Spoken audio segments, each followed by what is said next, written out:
arrived at your destination.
You have arrived at your destination.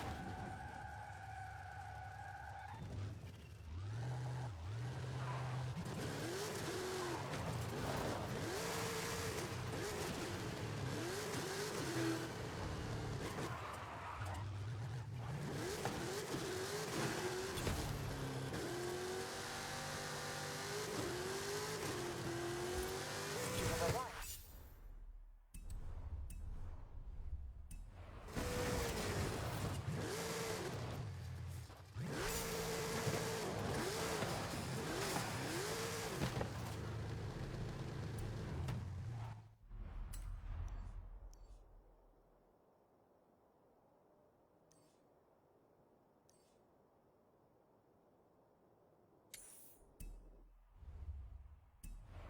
You have arrived at your destination.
100 yards.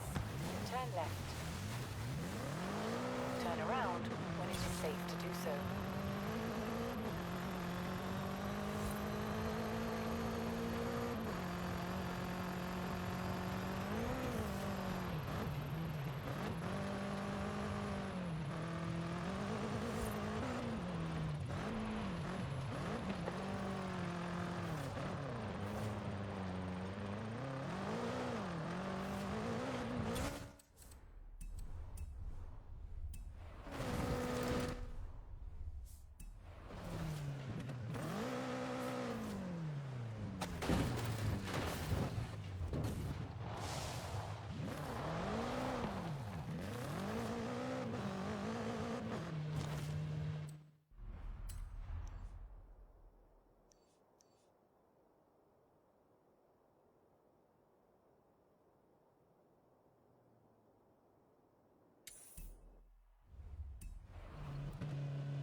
arrived at your destination.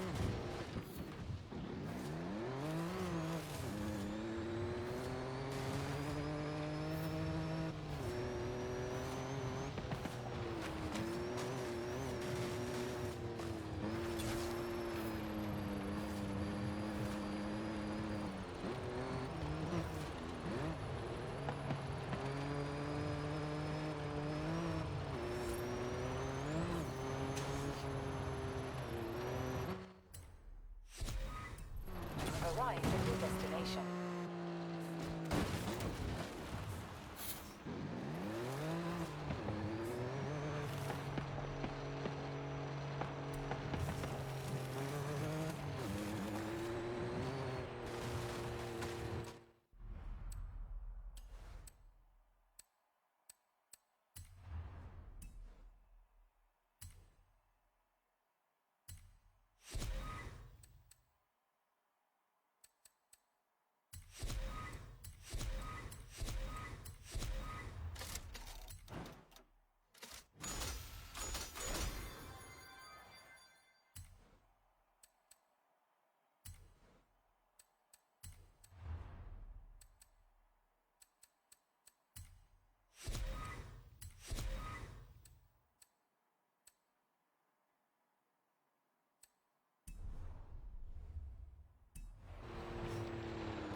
Turn around when it is safe to do so.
really zoning out the competition there. Yeah, zoning. What? Nothing. I swear superstars are the toughest crowd.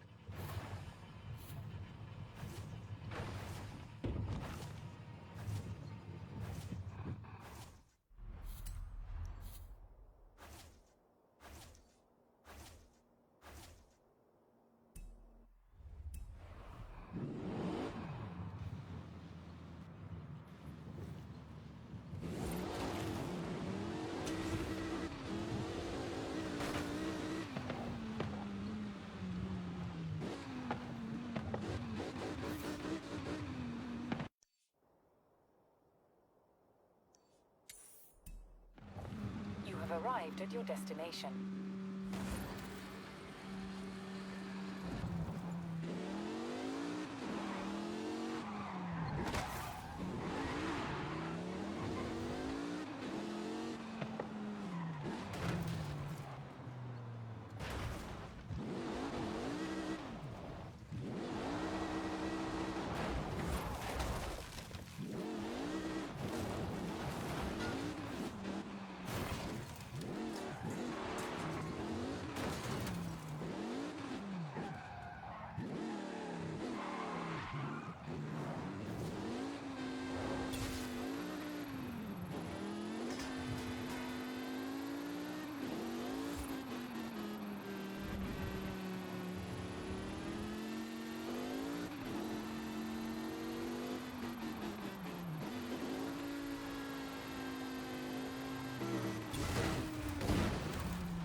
You have arrived at your destination.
arrived at your destination.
Turn around when it is safe to do so. In 400 yards, turn right.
yards, turn right. You have arrived at your destination.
When it is safe to do so.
destination.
Turn around when it is safe to do so.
arrived at your destination.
In 200 yards, turn left.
All right, so we made it to the track. Today is going to be sick, I hope. So, honestly, I haven't driven the Hot Boy since last drift event when the Racer Miata blew up. So that was about, I'm gonna say 6 months ago. And last night we actually couldn't get it started because the battery was dead. So we charged up the jump pack and we're here. We kind of just loaded it, we pushed it on, which I can't believe we actually got it. But check this out. We're just going right onto the track, dude. You unload on the track, which is sick. Just me and 2 other guys. Shout out to the dude that invited me. His Instagram's right here, right now. Dang, this is gonna be a good day, man. This is gonna be a good day. Dang, here she is. So we put the 2-inch spacers on last night. It looks so dumb. It is probably not great, but dude, look at this fitment. Even though the wheels don't fit, this thing looks sick. I hope it doesn't rub like too bad. I'm like fine with like a little rub, but dude, this is credit card right here. But we're gonna unload this thing and start driving.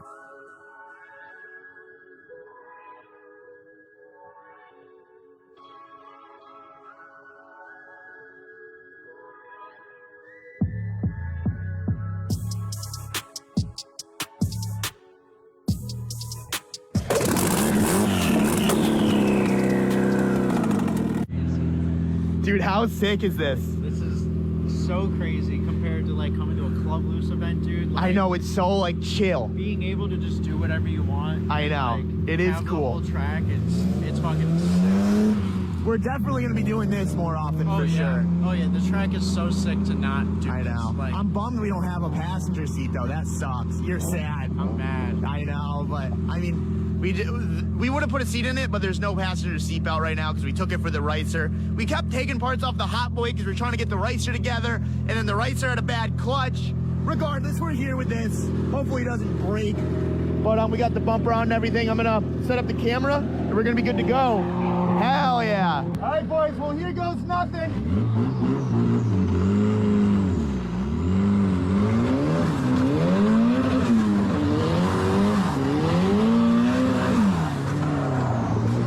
It's a bit slippery.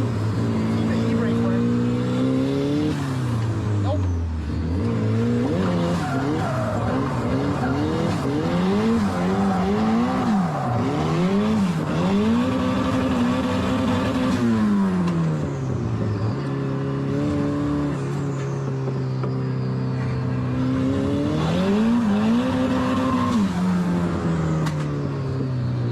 All right, so no e-brake.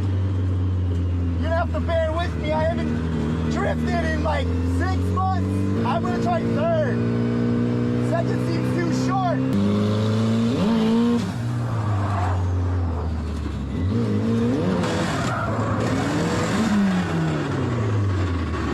Dude, my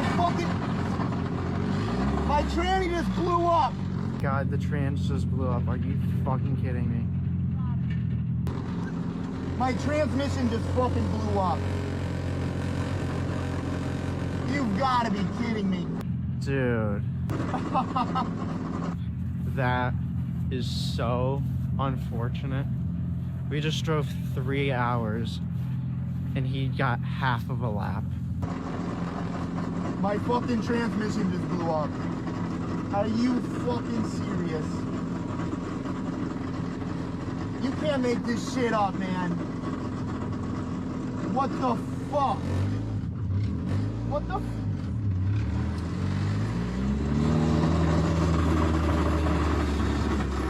Dude, after that first lap, I was like, oh, maybe that thing could do third.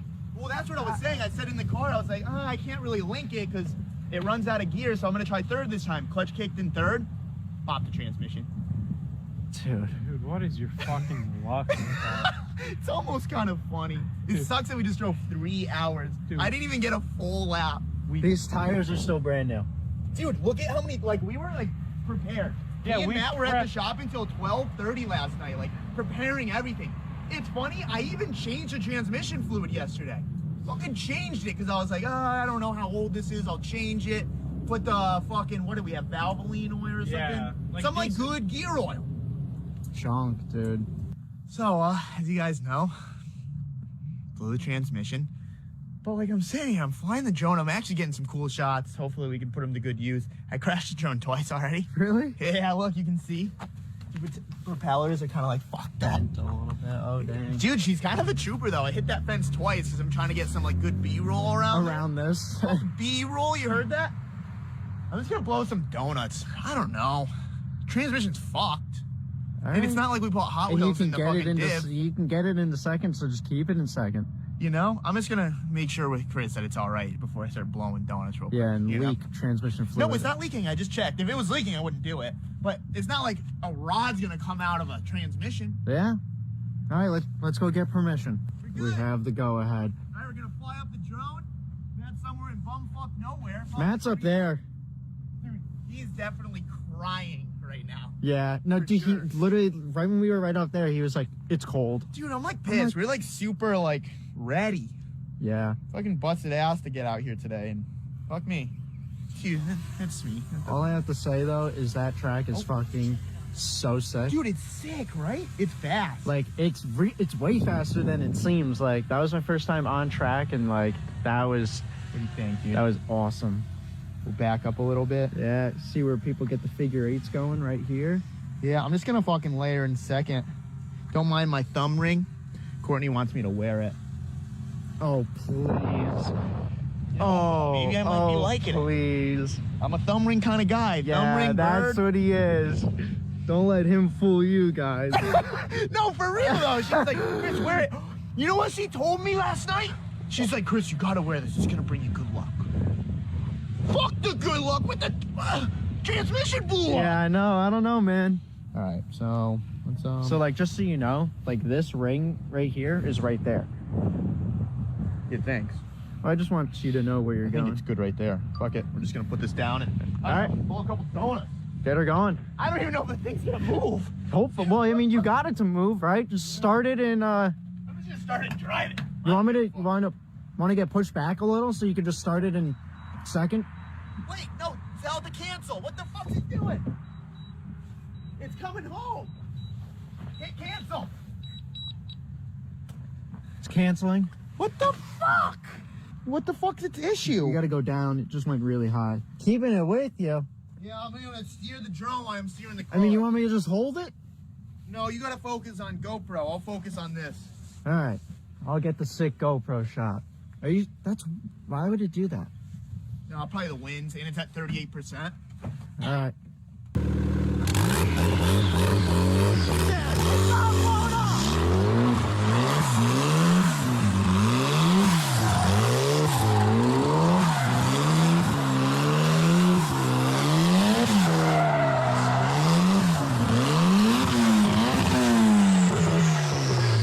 Maybe it's blown up. Maybe it is blown up. Oh my God, the drone! Oh no, I was drifting in it. I knew it was gonna hit something. Where is it? It's stuck in a tree. Where? I think this is more important right now. Yeah. Fuck, I'm not having a good Dude, day, dude. I that's what I thought was gonna happen. Like that's why I was like, Why dude, did you say something? I didn't even think of that. dude, I knew the second you drifted, it was just gonna slide. This video's a shit show. All right, do we have a navigation? Here we go. Oh, we got an instant replay. Oh no, dude, it's all the way up in those trees. Oh, wait. Oh, it fell. It fell. We're good. Hop in. Is this the first time for you? We're covering the drone across the street. Yeah. Still got it, Will. You climbed. I just have to step. I think it's like right there. It's definitely like right here, dude. If it still flies, my day's made. Oh no. It's got to be right here. It's kind of cool that you can do that playback. Oh wow, there's a lot of prickers right here. Don't be a girl. Oh, I found it. You found it? Right here. Is it in one piece? Yeah. Oh yeah. Oh yeah, you said. Oh, dude. Oh, Dude. she's ready to take off. You kidding me? Heck yeah. I think here's our only casualty right there. Well, we're gonna see if she flies. Put her in the road. Send her up. Just gonna send her on her way real quick. So I take it she missed the donuts. Yeah. Dude, it might just be second and third that are blown. I might be able to try to clutch kick her in fourth real quick. See what happens. Dude, just go around the first corner, just like straight clutch and floored, rev limiter, and just dump it. You should try it. I mean, the tires are cold. Yeah, Pump them no, up it to like should. 70. All right, let's see this thing though. Dude, I got 100% fade. Just a quick reset. That's it. This video is not sponsored. Videos? Did I say that? Yeah, that's This what video you is said. not sponsored by DGI, but if they want to, this is pretty good fucking marketing. How high up do you think that is? That? Dude, that's got Yeah, dude, that. 60, 70 feet. Yeah, I'd say 60. Straight down to the ground. All right, we're good. That was weird. All right, send her. Does she live? Like Come a on, top, dude. DGI, hit me up. You know what I mean? All right, so now we're clutch kicking this thing in fourth, right? Well, we might as well try. All right, I'm gonna land this thing. We're done with the drone. I'm done. All right, fair enough. Third crash of the day. We're all set. So what do you think, dude? I say blow a couple donuts, see how she does. See how she feels. And then I say you send her on into the I'm corner. gonna be real with you, dude. I don't think the thumb ring is it. Should you take it off? I told Courtney I'd leave it on. You know, I like to think I'm a good boyfriend. All right, yeah, so just, Even after all this disasterness. you're still gonna keep the Let's ring. see what gears it works. Yeah, all right. All right, so first gear, works. Second gear, nothing. Third gear, Third, that's all you need. oh shit, we have third gear. All right, Go to the track. Just go to the I'm track. gonna go to the big track if Matt's there. All right, yeah, just go do that. All right, he's going first to third.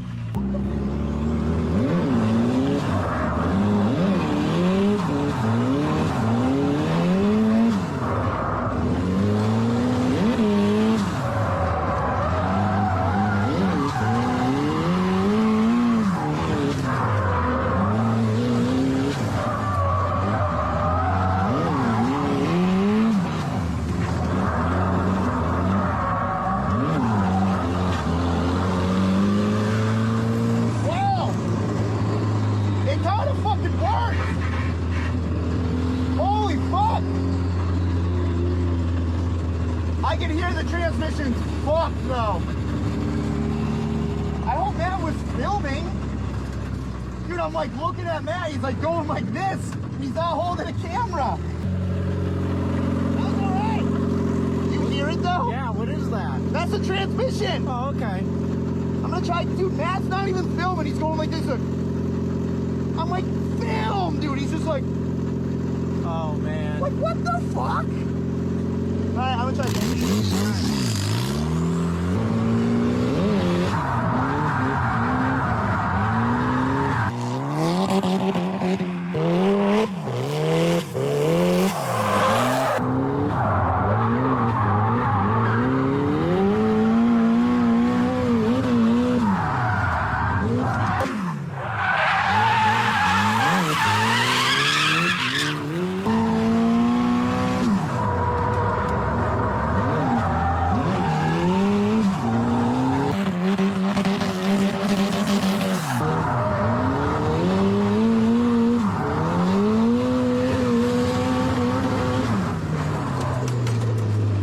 Wow, dude. Thing's pretty fucking gnar.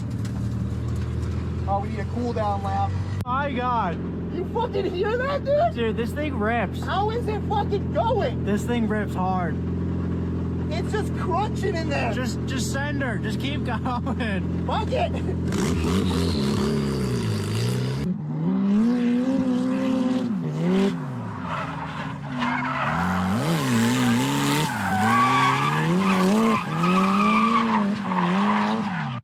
All right, so we're with Bill, his E36.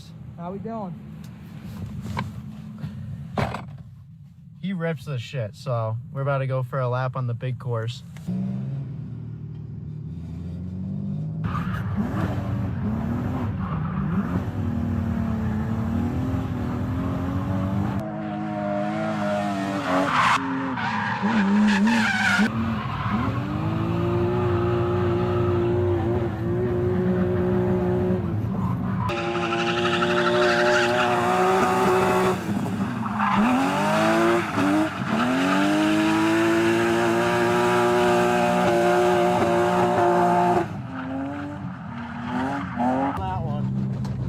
Dude, that was fire. You ripped this thing, dude. All right, guys. Well, I mean, with blowing the transmission, crashing my drone, like, I didn't have high hopes for this video when I took my first corner and the transmission popped, but third gear seemed to hold up. I had to actually stop early for some reason. I filled up some E85. Look at Dabby over there, busted. But I put E85 in it, and now the car doesn't start. So I don't know if my content's bad. I'm going to test the tank, and I'm going to test the car. But, like, we were ripping, as you guys saw. I felt some fuel. Oh, welcome to the Northeast, where your batteries die super quick because it's cold. Or was I? Yeah, the content, I filled up on 85, and then the car just wouldn't start after that. You all right? Dude. You hit the pen one time, you get hurt. I nailed my funny bone in my knee, like, just barely. What are we gonna do with him? But I don't know. I'm stoked on this video. We're gonna go back. We're gonna change this transmission. We're gonna get another bride, and we're gonna set this thing up a little better. Definitely some things I can fix. My power steering is very intermittent, and I think the rack is like bad because you can hear some clunking sometimes. So I have a rack at the shop. That's not a big deal. We'll change that. But Hot Boy with a blown transmission, she did good. Drone, she made it out alive. You good? It's in a minute. Yeah, I messed up. In a minute. But I'll see you guys probably tomorrow. We got a lot of back to work with Fandon, dude. Had the day off. Yeah, it was great. Right back in it. We're losing Matt. Not good riddance to him. Whatever. No. Tomorrow? Yeah, tomorrow. Bye, man. She's getting. See ya. Don't let the door hit you on the way out. That's exactly what you said last time. I was like, what the fuck? No, I'm just joking. We like Matt, but I don't know. See you guys. Let me know in the comments if you guys like this video. We're going to be working on the B-roll the whole time we're driving, so peace.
The world's on fire again. Bravo's job, put it out. If Bravo is unable to execute this mission.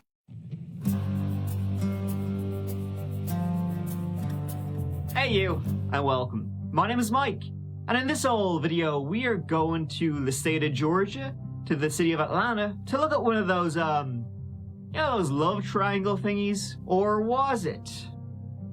Dun dun dun. This case is so bizarre in so many ways, but there are three names to know: Rusty, Andrea, and Hemi. With Hemi being the biggest nutbar of all, he would say, you know, that angels and demons were talking to him. Yeah, it's like, you know, the dog told me to do it, one of them. Maybe. The truth is always murky, and never more so than in this old one. So let's give it a go.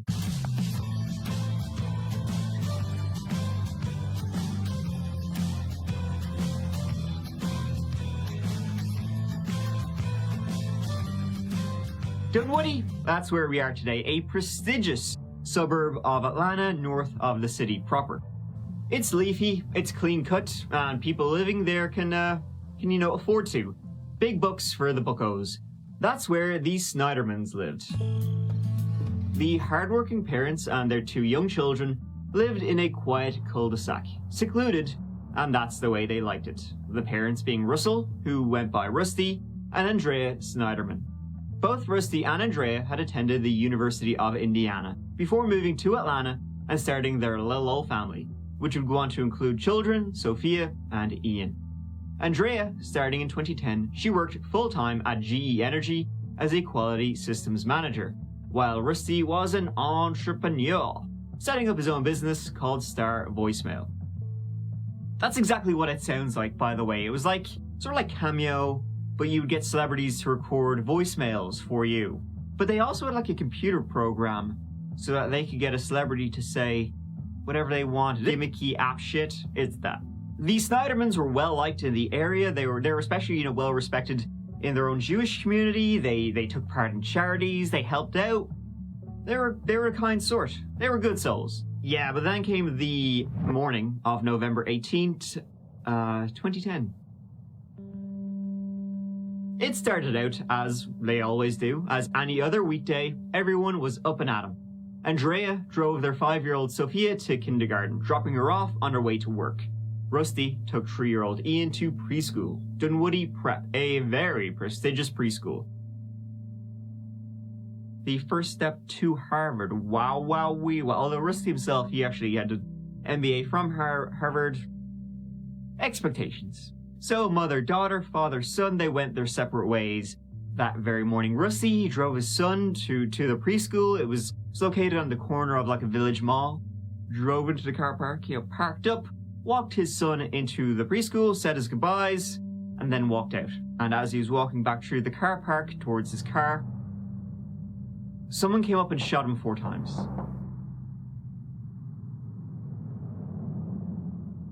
The shooter then fled, leaving Rusty to bleed out on that early November morning, as people were coming to and from.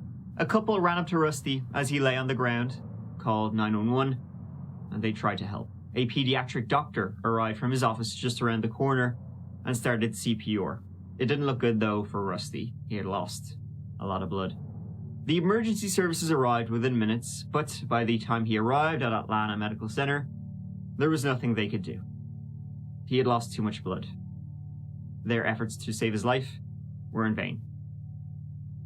Rusty was beloved by kind of all he met, a hard-working community fella. So what was going on behind the scenes? Rusty was raised in Cleveland, Andrea, Sylvania, both Ohioans, yeah? They met at the University of Indiana and started dating in September 1994, when they went on a retreat. They hit it off, and nearly from their very first date, they knew they would marry, which they did in December 2000. They worked hard, eventually buying the house in Dunwoody. They also owned a second weekend house in Eatonton. When the recession hit in 2008, well, they were hit too. Both couples' jobs had a big old question mark on them, until Andrea landed her job in GE Energy in April 2010. This stability then gave Rusty the opportunity to enter the business world with Star Voicemail. But Rusty, he, for this $1 million idea, he needed investors. So did he meet some, shady ones? In fact, a week before he was murdered, right, get a load of this, Rusty called 911 from his home, saying there was a shady, suspicious character loitering about. This guy seemed to be in disguise, right? Obviously it worried Rusty enough to call 911. He said this guy seemed to be packing iron. I think he has a gun in his back pocket, and now he's running away. I don't know who the hell he is, and I don't want him by my house. He was wearing a hat and earmuffs, black mustache. Weird guy with a gun hanging outside your house. A week later, you're killed with a gun. Coinkydink? As the investigation began, it became clear quick that Rusty's murder was a planned execution. There was multiple reasons for this determination. The shooter, who was seen by a good few people that morning, was described as a white guy, 5'10", 5'11", wearing a hoodie and what seemed to be a fake beard. Maybe what the guy he saw a week before was wearing. He shot Rusty multiple times at close range. 3 times while he lay on the ground. He wanted to be sure. The shooter then legged it to a getaway vehicle, a silver minivan, no plates. But as a suburb near schools, play schools, mom and pop minivans, dime a dozen at rush hour. On the 19th of November, the detectives went to the Snyderman home to speak with them about Rusty's business dealings. They also had a search warrant for the home and to seize Rusty's computer, see who he had been in contact with. They also happened to ask Andrea one simple question. In the past year, has anyone expressed romantic interests in you? She said, yeah, like immediately. Her boss at GE Energy. She tried to make it clear, though, that nothing ever happened. You know, she shut that shit down right away. Did she, though? Her boss was Hemi Newman, and he was arrested for the murder of Rusty on the 4th of January 2011, something he denied when he spoke with the police. You okay? You alright? It's unnerving. I hope I don't make it unnerving because I am.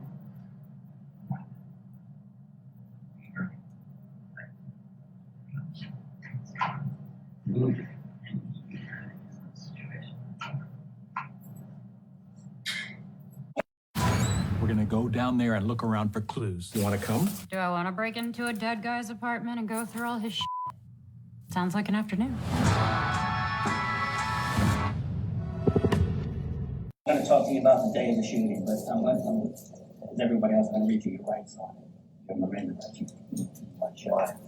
Well, you never know. I just want to talk to everybody about that day, and I'm asking everybody to be honest and truthful with me, and just recall the day as you remember.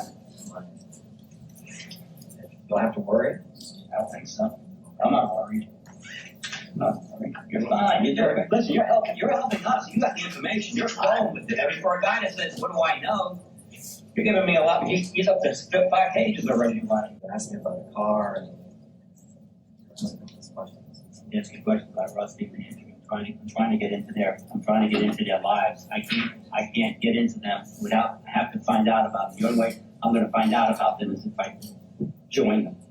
Andrea's not at a point right now, I'll be honest with you. She's not at a point where I can just go talk to her and sit down with her. You know, she's got so many emotions going on, and let's face it, you could probably tell her probably not the most congealed guy you want to talk to, you know, but that's just the nature of the beast. You know, I can't sit there and console her, and I'm not a rabbi, I'm not a therapist. You know, I'm just somebody looking into why this happened to her family. She wants to know why her family is destroyed, you know, why her kids don't have a father, why she don't have a husband. That's all she keeps asking. You know, and I'm out around asking all these people that they know, and they want to know, you know, am I suspect? What am I doing? You know, am I? Who knows? I mean, if I have to, yeah. I mean, do what I got to do. I mean, talk to everybody I have to, and it is. These are your waiver rights. Having these rights in mind, they waive and give up these rights and willingly make a statement. You willing to talk to me right now to help you find the person that did this to Andrea and her family? Yeah, but I'm not going to waive rights. I'm not. I don't know where you're going with this. We're looking into what's happened on that day. I mean, I have these rights, and now you're saying that I'm waiving them. What does that mean? Here, having these rights, what I've just read to you, are you willing to give up these rights and willingly talk to me? Make a statement. Are you willing to talk to me? Okay, so why didn't you give me this an hour ago? Because I wanted to see what you knew. Did you know Andrea? Did you know Rusty? How well you know him? See where we're going with it. Where you're going. That's just a conversation. This is a conversation. You have information. You know Andrea. You know Rusty better than I do. I met Andrea twice. The day of the shooting, and maybe the day of the funeral. Well, maybe Friday night before the funeral. Met them 2 times. And I've got a task ahead of me to find out who did this. Henry, this is what we got. We got that van on video the day Rusty shot. And I swear, the more I look at you, the more I see the person inside that van. What do you think should be done to the person that shot Rusty? What do I think should be done to John Rusty? What kind of a question is that? Damn straightforward. No, but why are you're sitting here accusing me of doing that? So And you say you believe, and you're sitting over there, and you say you believe that, and now you want me to answer a question. and you're sitting over there neither confirming or denying that you're the person who shot him. So my question is, if you're now, are you telling me, are you prepared to tell me now you're not the guy? Because you haven't said that. All afternoon, you have not said, I did not damn do it. Interesting. You're right, because I told you so many times, look me in the eye and tell me you didn't do it. You didn't. He's absolutely right. Not once. So,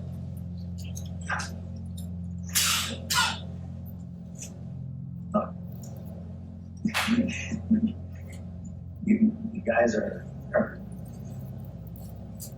you're crying me.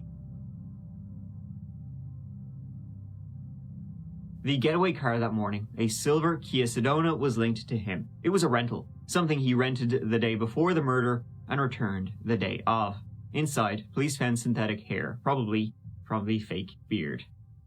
They believe this was definitely a targeted killing. The father of two, a Harvard MBA, gunned down right there in the Dunwoody Prep parking lot. So many questions here from the Dunwoody community. At this point, though, police say they still do not have a lot of answers to share. They will not tell us at the moment what they believe the motive in this case is, and they will not tell us a lot about Jaime Newman. What they do say is they believe they have the man behind the crime. They have charged him with murder. The trial for Jaime Newman was set for February 2012. And a lot more was learned about old Jaime. For one, he was broke. He had massive debt. His wife had kicked him out a few weeks before the murder and actually filed for divorce, accusing Jaime of, ellipses, adultery. The person involved in this alleged adultery, they weren't named in that document.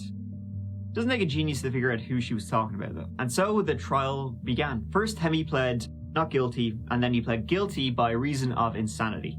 Andrea, as his employee, wink wink, she took the stand during the trial. She took the stand going against the advice of her own lawyers. And it would end up being a huge mistake. You never told them on January 4th, I know who it is, it's Jaime Newman, did you? That's correct. You took them down a rabbit hole and tried to get them to look at all these other people, didn't you? No, sir, I did not. Why were you protecting the defendant? I was not. Why didn't you mention his name? Have you seen what's happened to my life? Have you seen what's happened to Rusty's? Have you noticed what's happened to my life since Jaime was murdered? Since Jaime murdered my husband? This was due to the fact that in the months leading up to the trial, a lot had been learned about Jaime and Andrea. A lot. Both the prosecution and defense agreed there was more to their relationship than just, co-workers, employees. And so they dug. No shit did they friggin' dig. As part of Andrea's job in GE Energy, she would visit sites across America, and sometimes beyond too. She'd be out of Atlanta at least once a month, and not always alone. Now this part is all from the forensic psychologist, who interviewed everybody in the case, talking about 200 hours of interviews she conducted before the trial. She interviewed everybody, except Andrea, who refused to speak with her. It's a pattern of pushing him away, pulling him toward her, pushing him away, pulling him toward her. And the part that's dangerous about doing that at that time with Mr. Newman is that he was already delusional about his relationship with her. And when somebody is delusional, they're going to see things that are not there. Well, she was giving him signs that were there. And so that is what makes it even more concerning. Were you and the defendant romantically involved? No. Jaime and Andrea would go on these trips together, and they got to know each other real well. The first trip they took together was to Melbourne, Florida, in May 2010, a month after she started working with him, 6 months before Rusty's murder. Then a month later, in June, they took a trip together, work trip, to Virginia, and after their day of work was done, they started opening bottles of wine and opening up to each other. Jaime was the son of a Holocaust survivor. His dad had been in Auschwitz, and obviously this had a huge impact on Hemi growing up.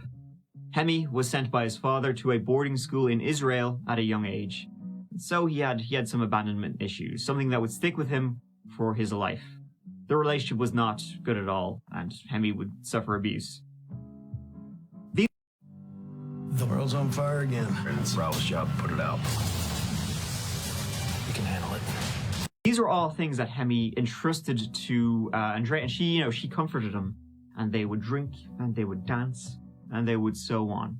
Hemi developed feelings for Andrea, but she tried to shut that shit down. Right, but at the same time, she would tell Hemi, man, me and Rusty are going through some rough spots, things aren't great on the home front. So I guess Hemi kind of saw an opening. During one trip to Nevada, Hemi would read her love poetry and give her foot massages. So, if she was trying to shut that shit down, she was doing a really poor job at that. So this then to Hemi, the tire kicking on her part, led him to think maybe there's something here. She went on another trip, alone this time, for a few days, that is, until he followed, inventing a reason to go. Before she went, he had flowers and chocolates for her in her room, and when she arrived, she changed the room from single to double. She would then introduce Hemi to her family and her kids, New dad candidate, maybe. In August, they went on a trip together to South Carolina, and what started out as joined rooms became joined beds. Things got, hot and heavy. The next morning, though, she said, oh yeah, this is a mistake. The climax, leading to guilt on her part. Hemi was in way too deep, though, at this stage. He was like, fuck no. He asked Andrea to marry him. A friend named Shayna would take the stand, telling of their affair.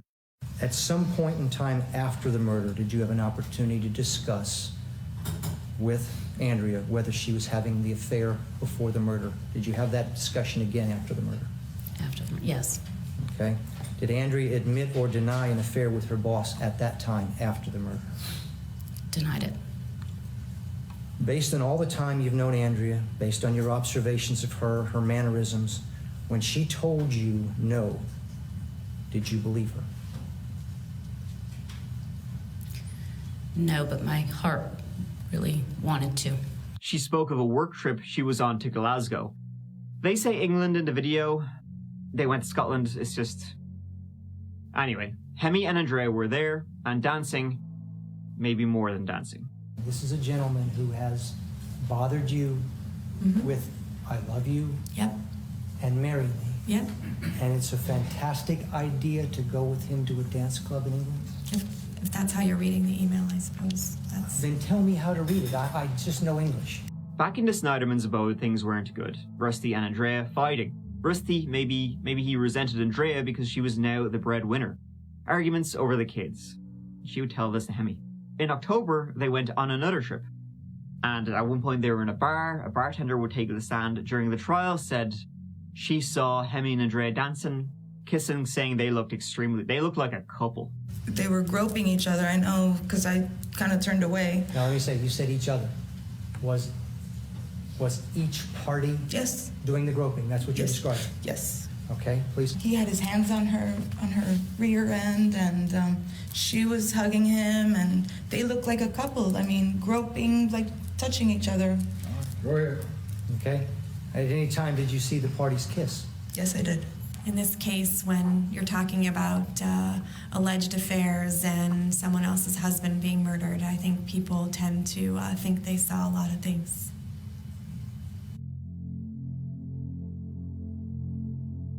Once again after this, though, Andrea pushed him off. He said, no, this is wrong. I feel guilty. Can't do this again. I made a huge mistake.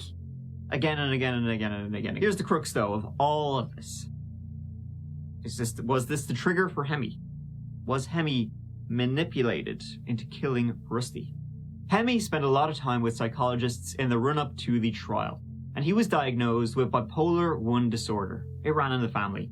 He would also tell them demons appeared to him, telling him to go with them, which he thought meant suicide. He felt the presence of a demon, and he described the demon as much bigger than him, and that he felt very small.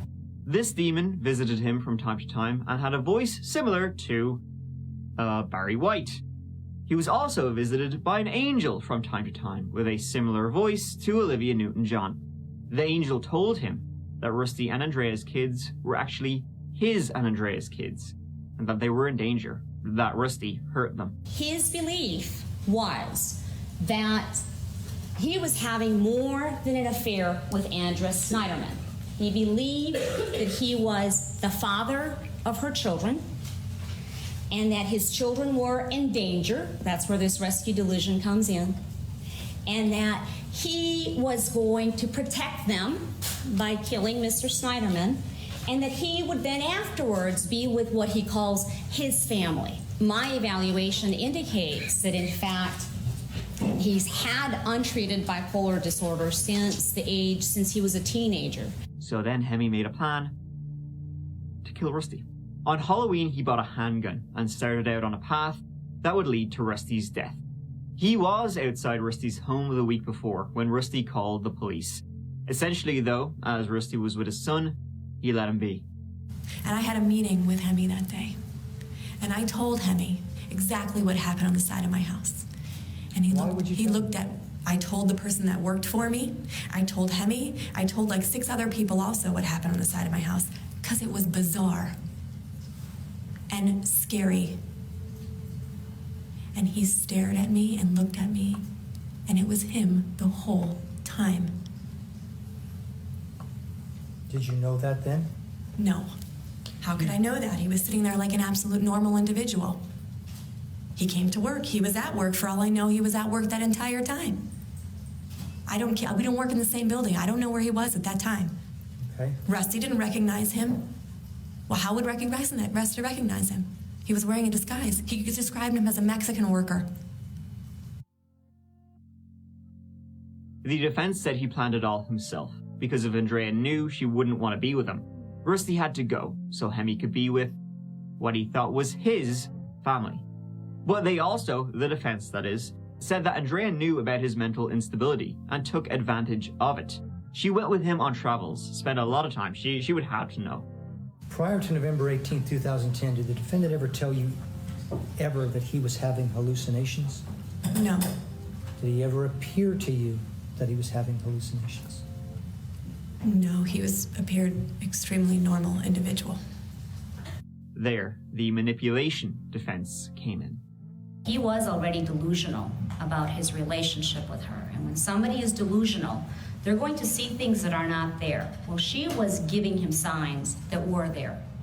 And so that is what makes it even more concerning. So he was already delusional. He already had this thought that the children were his and he was going to have this relationship forever and ever afterwards with her. And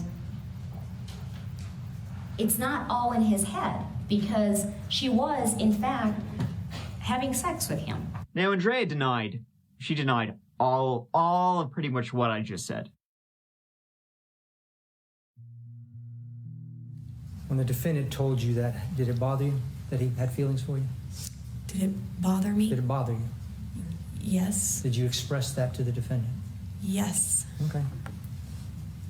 Did you ever report the defendant's contact to anybody at GE? No. Why not? I would have been fired.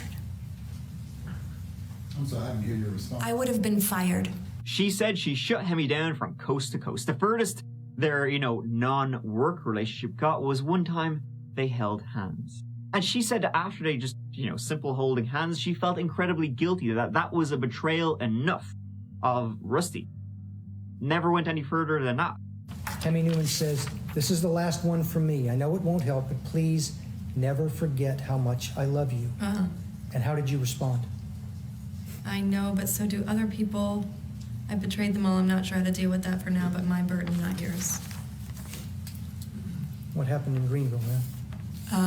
We were holding each other's hands. I am Charlie D'Amelio from TikTok. I don't know how Charlie blew up. They're normal kids. That doesn't change with following. I have no idea how this is going to work out. And that's it. It may sound worse than it is, but to me, that was a betrayal. So you're repenting in the email, at least, from holding his hand. Yep. And this is the same email where he says you and he woke up together in Denver. And that's the same place. He didn't say we said we woke up Friday morning in Denver. He was there. He doesn't say that we woke up together. Okay, you added that. When we woke up on Friday morning in Denver. Yeah, that's what he said. But she did say to a friend one time that if she was single, if Rusty was out of the picture, she'd be open to it. Then, of course, there was, Rusty had a big 2 and 6 zeros of life insurance, something Andrea got 3 months after his death. The prosecution said this was enough for Hemi and Andrea to start a new life together. The prosecution also said that if Hemi did have bipolar disorder, he was never treated for it. He wasn't on any medication. He didn't have any psychiatrist. So, Hemi Newman, on November 18th, 2010, did not have the mental capacity to distinguish right from wrong at the time of the shooting. Andrea Snyderman, master manipulator. I suggest to you that if you think for a second that Andrea Snyderman did not know what she was doing, did not manipulate Hemi, did not suggest to Hemi, did not plant seeds to Hemi,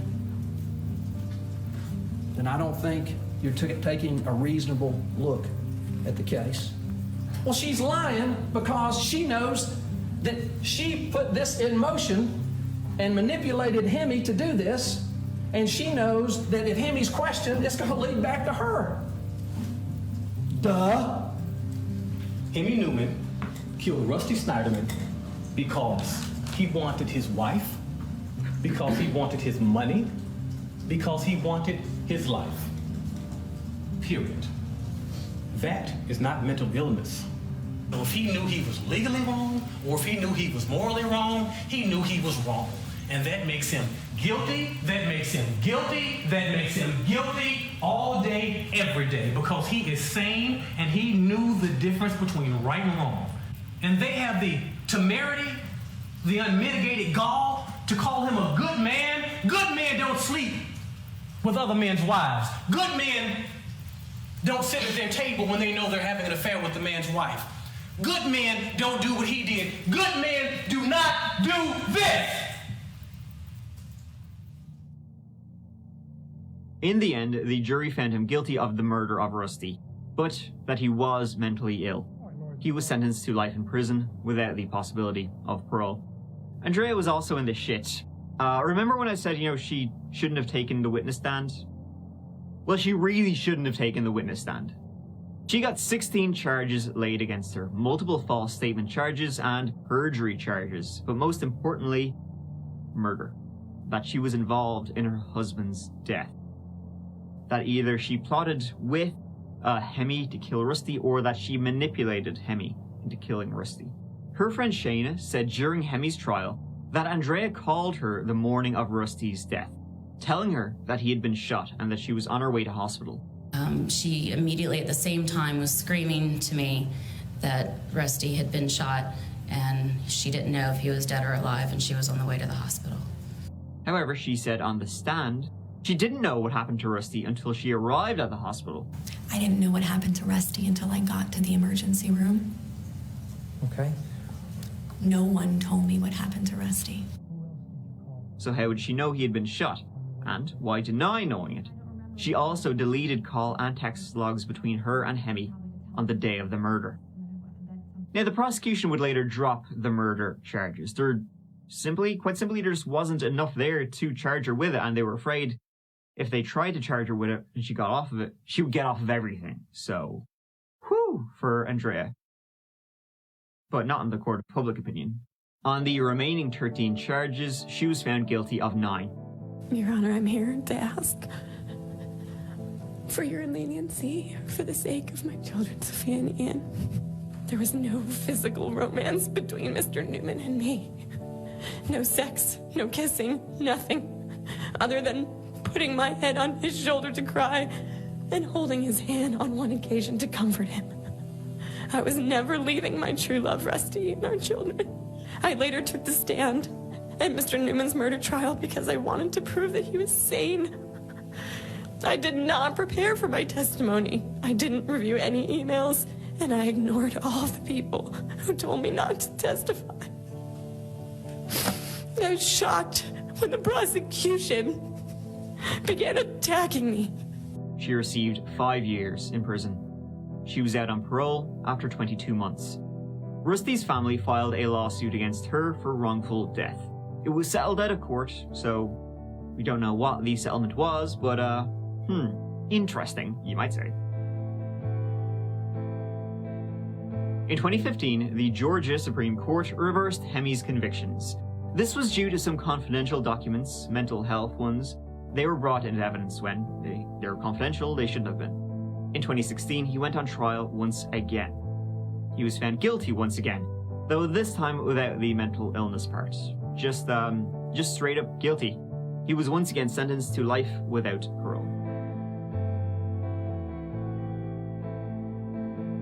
And so ends, this old one. You know, I don't think we'll ever really know the full extent of Andrea's involvement, if any, in the death of Rusty Snyderman. You know, was Hemi just a guy who had some mental health issues and unrequited love for Andrea led him to something? Or was Hemi manipulated by Andrea into killing her husband and she then got off scot-free? Was Andrea the victim of a stalker? You know, Hemi who just wouldn't leave her alone and he eventually killed her beloved husband? Or did they plot it together?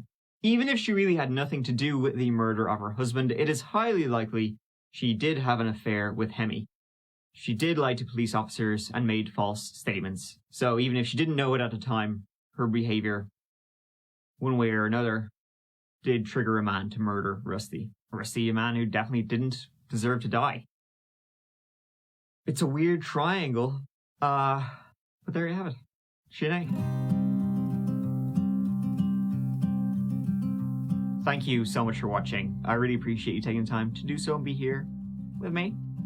Go on. Here, I'll see you as always real soon in the next old video. Until then, please, and I mean it, look after yourselves. Take care. Bye, care.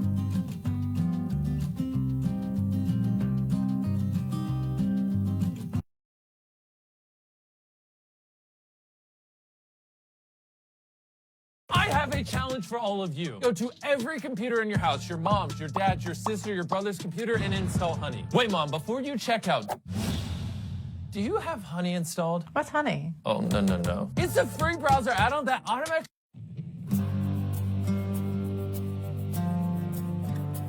Hey, you.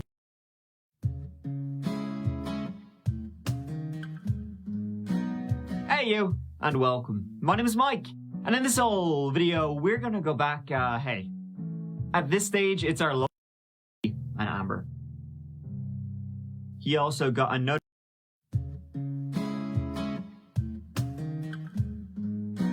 Hey you, and welcome. My name is Mike, and in this whole video, we are going, you know what?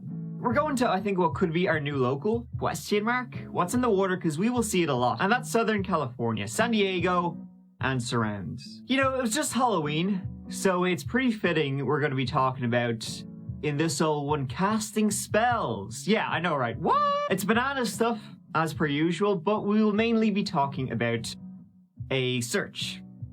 A search that is still going on, to date, as of, you know, when I'm posting this video. There is a whole lot of crazy in this one, so let's give it a go.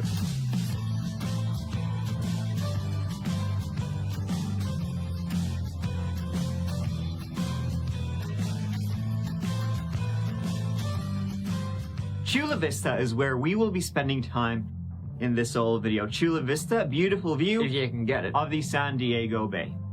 It's known for its Olympic training centers, being ranked one of the most boring cities in America in 2009, its small businesses, golf courses, and just general tourism. Roughly 270,000 people live there, amongst them the Miliete family.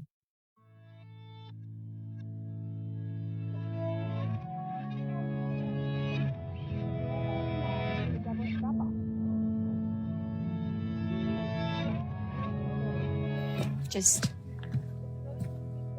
it's so pretty.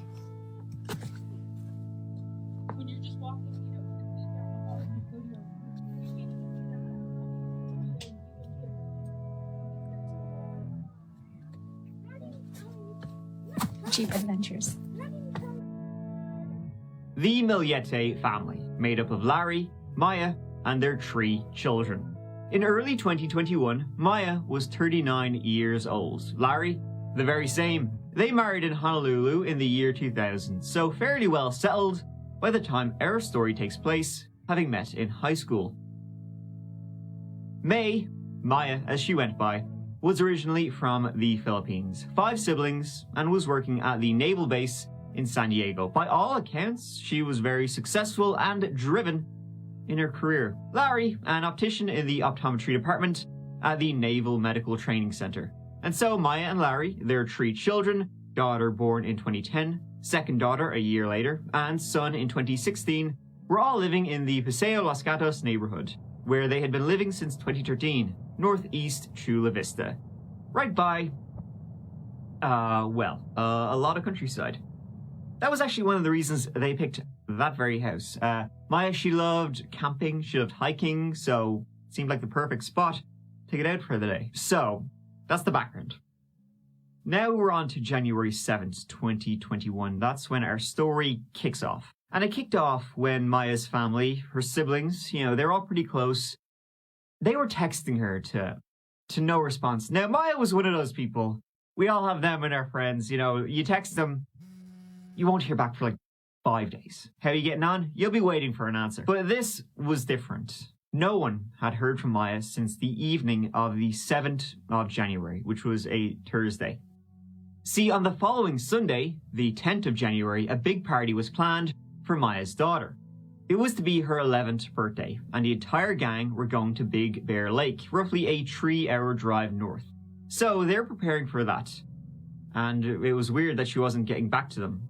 Or rather, she had stopped, as they'd been speaking quite a bit. So on the 8th of January, the day after she had stopped responding, right?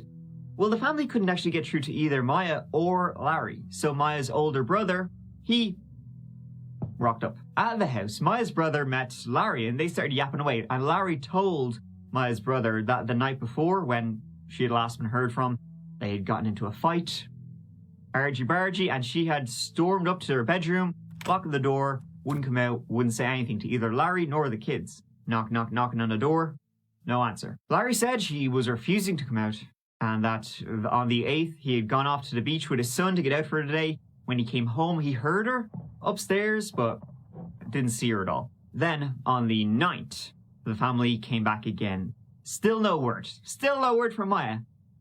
And so this time they demanded the door be opened. It opened. Inside the room was empty, because of course it was. Larry said he hadn't seen her. She was there, he had heard her when he had left the house for a bit, but it didn't look like anybody had snuck out of the window or anything. And her car was still there. Her car was in the driveway, but her license, credit cards, gone. So that very day, the 9th of January, a Saturday at close to midnight, Maya's older sister, Mary Chris, she called the Chula Vista Police Department, reported her missing. Maya was an avid cell phone user, always on it, mad about it. The last time there was any communication was at 8:15 on the 7th of January. As the search was on, her phone was tracked, and it lost connection from any networks at 1:25 a.m. on the 8th of January. Last location, her own neighborhood. So where did she go? Well, her family and friends would say, she wasn't suicidal. She wouldn't just leave. She cherished her 3 children. She wouldn't abandon them. And so the search was on. Search is underway right now for a missing mother of 3 from Chula Vista. Take a look. 39-year-old May Millette was last seen Thursday evening at her home in San Miguel Ranch. We did speak with May's brother-in-law and sister, and I asked them a question on a lot of the minds of people who have been following this story. What could have potentially led up to this? Were there any signs? And this was his response. There were a couple red flags, but I'm going to let that to the police to investigate. It's now been 5 days since Maya Miliete has gone missing. Her family still holding out hope that she will be found safely. Press conferences and rallies held, volunteers showed up. The last time her family had physically seen her was on the 3rd of January. This is the weekend before she disappeared. Maya, Larry, Maya's sister Mary Chris, and her husband Richard had all gone camping together. Mary Chris and Richard said the trip was a little bit uncomfortable.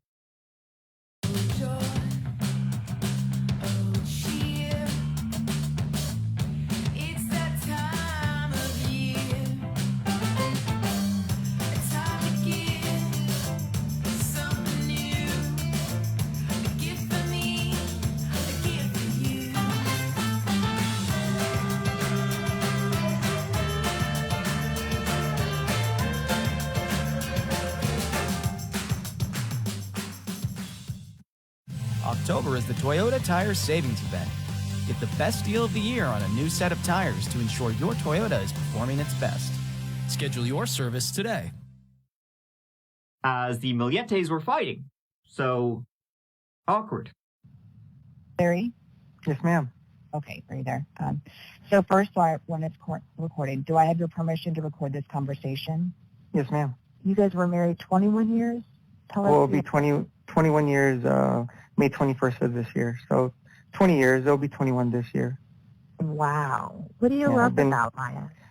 Oh, I love everything about her. She's very smart, kind, you know, basically just herself, her personality, her smell, just everything. And probably her love for life. She loved to hike, right? Oh, yeah. She, you know, just her outgoing personality. And probably a great mom. Oh, yes, she is. So, I mean, what do you think happened? I mean, there's no reason that you can think of, you know, why she wouldn't be here. You know, I don't want to speculate. There's a lot of speculations and, you know, people kind of like throw these, I don't know, speculations out. But right now, I just want to focus on how, you know, to get her back home safe and sound. And now, the police thought it was still a possibility she could have run off on her own. She wouldn't, but didn't rule out couldn't. And they had no suspects at the time.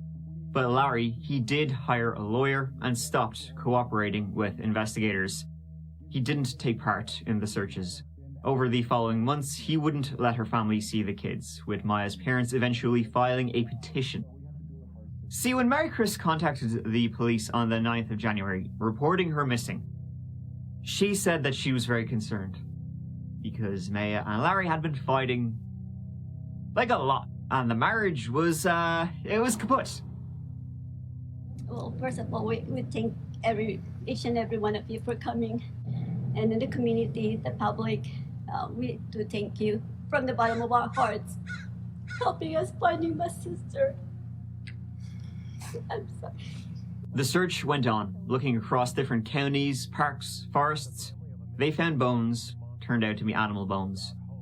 Search warrants were undertaken on the Miliete home. Multiple. As spring crept in, more agencies joined the search and investigation. The FBI, the Naval Criminal Investigative Service. This recording was uncovered, and it was from the very night that Maya, she disappeared, the 7th of January. This was at about 10 p.m., less than 2 hours after she ceased communication.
Allegedly, not long before she disappeared, Maya told her family that if anything happens to her, you guessed it, it was Larry. The family, even with this, didn't think he had done anything to her.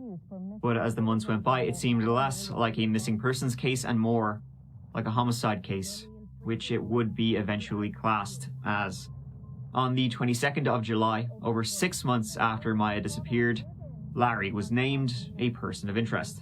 Maya's sister and brother-in-law tell me they haven't been in contact with Larry since he cut ties with the family back in January. What? Well, other than, you know, the obvious, I hear you barking, big dog, there's a whole underbelly to what the detectives uncovered. It's real weird. While the searches were going on, the investigators were obviously keeping the investigation close to the chest, you know what I mean? And they uncovered some, don't really know how else to say it. Weird shit. This next whole section comes from, it comes from the police affidavit, right? Buckle up. Early in the investigation, the police discovered no evidence that Maya disappeared of her own volition, or that even if she was inclined to do so, she did not have the caboose. No. Instead, they believe that at some point on the night of the 7th of January, early morning 8, Larry Miliete murdered his wife Maya and disposed of her body somewhere. Maya and Larry had been having difficulties for a while. They weren't just fighting, things had been rough for the past year. Larry had also discovered at one point that Maya had an affair, or at least he believed that she had had one. I'm not entirely sure if that was only in his head or not. Regardless, by this stage Maya was checked out of the marriage. Larry, not so much. So when the police rocked up initially, Larry said they had fought the evening of the 7th, then she stormed off to her bedroom. The 8th, he went out for a day with his youngest. When he came back, he heard her upstairs, didn't see her, and the next day the family comes over and she isn't where he said she was. In the bedroom. She wasn't anywhere. As soon as the investigation began, the police asked if they could see his cell phone, and he willingly was like, yeah, knock yourselves out. Every single text message between him and Maya had been deleted. He said it was to conserve space, conserve memory on his phone, which sounds like what it is, big dog. A lie. Early on in the search, CCTV was located, showing Maya arriving home on the 7th of January. She arrived home about 4:45, 4:45 p.m. She was never seen again, leaving the house. By this stage, Maya had been in 5th gear, separating from Larry. Just an FYI about Larry, by the way, on his back is a tattoo. Only God can judge me. By December 2020, a month before Maya vanished, she had said to friends the marriage is over. She was inquiring about attorneys and was getting ready for a life sans Larry. However, by this stage, Larry was, described by others as controlling and exhibiting good old stalker-like behavior. He was increasingly paranoid she was going to leave him. He would randomly show up at her job to see if she was where she said she was, and began monitoring her 24/7. On that trip with Mary Chris and her husband, the week before the disappearance, Larry asked a member of the family, doesn't say who, if they could get the other guy, meaning the guy Maya had an affair with. During that same trip, Maya told a friend Larry had choked her once till she passed out.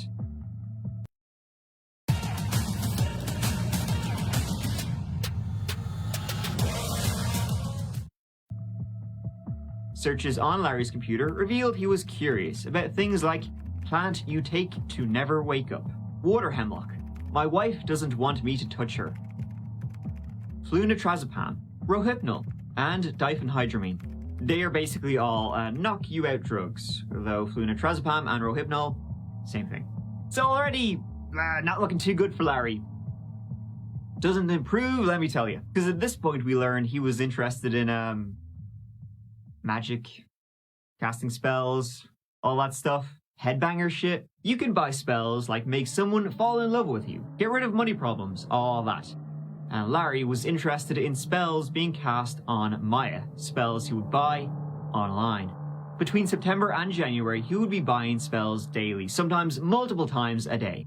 What school of magic, I hear you asking? Destruction? Alteration? Restoration? Fucking Skyrim. Well, he was more looking for this sort of thing.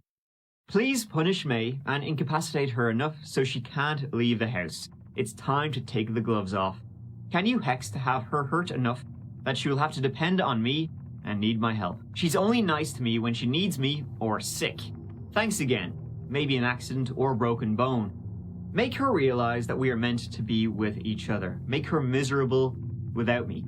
Make her want to sleep on the same bed for all eternity.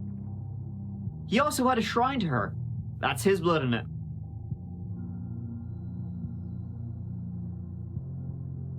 Let's see. Yikes. Maya had booked a meeting with an attorney for the 12th of January. Larry knew. Maya was last heard from on the 7th of January. Her phone activity stopped in the early hours of the 8th. Larry stopped asking for spells after that. On the 9th of January, he asked the spellcaster to remove or stop hexing my wife, May. He didn't go to work on the 6th, 7th, or 8th of January. No one knows where he was. He told his police and Maya's family he took his youngest son, to the beach on the 8th, right? When asked by the police to point to, on a map where that beach he went to was, he pointed at a completely different beach to the one he said they went to. One that was like 4 miles away. His phone was also off on the 8th of January for like 11 hours. So they weren't able to track where he had actually gone. That was something described as historically uncharacteristic of Larry to have his phone switched off for that long. A neighbor's camera would also show his car being reversed up the driveway and into the garage. They couldn't see if anything was being loaded into the boot or not. When the police searched his house, they found an assault rifle, which was non-California compliant, a felony, but they didn't find the 4 registered weapons he had. Larry said they were with a friend, and he'd given them to his uncle when he knew the police were coming. They show the gun collection of Larry Miliete piled up on the kitchen table, 16 firearms in all. The redacted section of the photo blocks out Miliete's 4-year-old son, who is standing on the table surrounded by the guns. Police used the 2 photographs to convince a judge to issue a temporary gun violence restraining order against Larry Miliete several months ago. All my firearms were purchased legally. I'm a law-abiding citizen and veteran. My rights have been violated numerous times, especially my 2nd and 4th Amendments. So that takes us to the loud bangs that were heard the night of.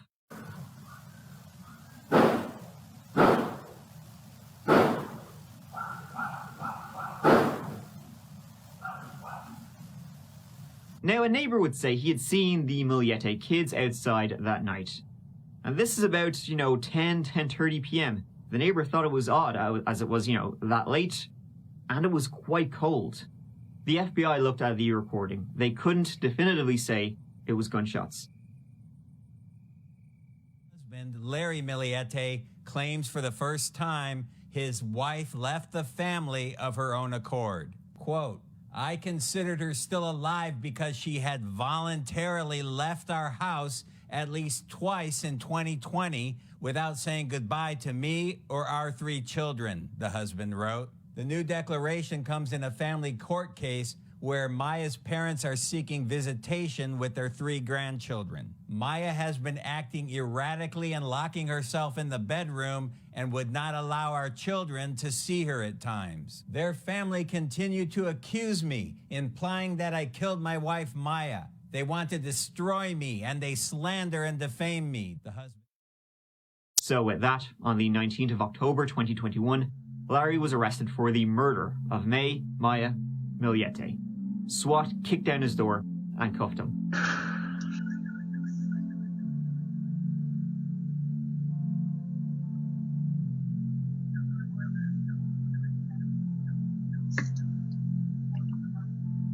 Today at 11:42 a.m., the Chula Vista Police Department SWAT team served an arrest warrant and arrested Larry Miliete for the murder of his wife. Larry was taken into custody at his home and was alone at the time of his arrest. Meanwhile, however, the family was standing by listening to all of this. And Mary Chris, May's sister, she said this. Take a listen. Sorry, it is just overwhelming at this time for For me, I'm still trying to take it. Today. I love you, Maddie. It's been really hard. He's a family. He's our family. Reportedly, in the months leading to this, he had been taking out more and more money from the bank. Maybe he was going to do a legger. And she still hasn't been found. Larry has been charged with murder and with illegal possession of an assault rifle. He has pleaded not guilty. He waives the reading of the complaint, and I have advised him of his constitutional rights, and at this time would like to enter a plea of not guilty. All right, at this time, the court will enter a not guilty plea on Mr. Millette's behalf and a denial to any and all allegations. We'll show Ms. Martinez. So that about takes us up to date. No doubt there will be more. The defendant has made about 129 jail calls, and at least 9 hours of those have been to his children. Last week, a criminal protective order was given to the father, ordering him to have no contact with his children. I didn't know the paperwork. I didn't. First of all, let me explain what a court order is. It's not a suggestion, and it's not a request. It's an order that you must abide, or you risk further criminal proceedings. He will now only be allowed to call his attorney. I just hope Maya will be found as we close in on a year since her disappearance. Seems clear that, if Larry did it, the 8th of January is when he disposed of her body. His phone was off for about 11 hours that day, which gives me a lot of places he could have gone and a lot of time. There is a GoFundMe to help bring Maya home. Her family are still trying to find her. Hopefully, while he stews in jail, Larry might say something. So far, nothing. I mean, he was hiring spellcasters. What more do you need to know? I'm sure there'll be another update about this story in the future. When I'm doing updates, by the way, I usually like to wait till the trial so we can have the complete story. So, for now, Shanae. Thank you so much for watching. I really appreciate you taking the time to do so. Be here with me. Go on. Here, I'll see you as always real soon in the next little video. Until then, please take care of yourselves. I love you. My kid.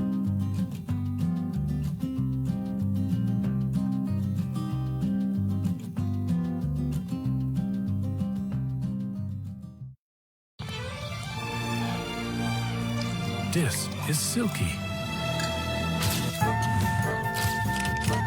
This is smooth. Di Serono Velvet, the new Dolce Vita. Hey you, and welcome. My name is Mike, and in this whole video we are, well, it's that time of the year. We're talking spooky. It is October. When I'm posting this, hey, let me know what month it is when you're watching this in the comments below. And as it is the month of the pumpkin, let's look at some more spookier, cases. And what? Tell me, what is spookier than the vampire? You'll see more of him later. A feral vampire. Stick on your cringe because this is set in the 90s, the spookiest decade. And let's give it a go.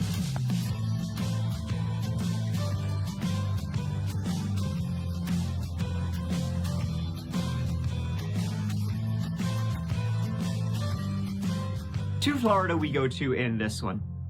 Why am I not surprised? Oh yeah. To the city of Eustis.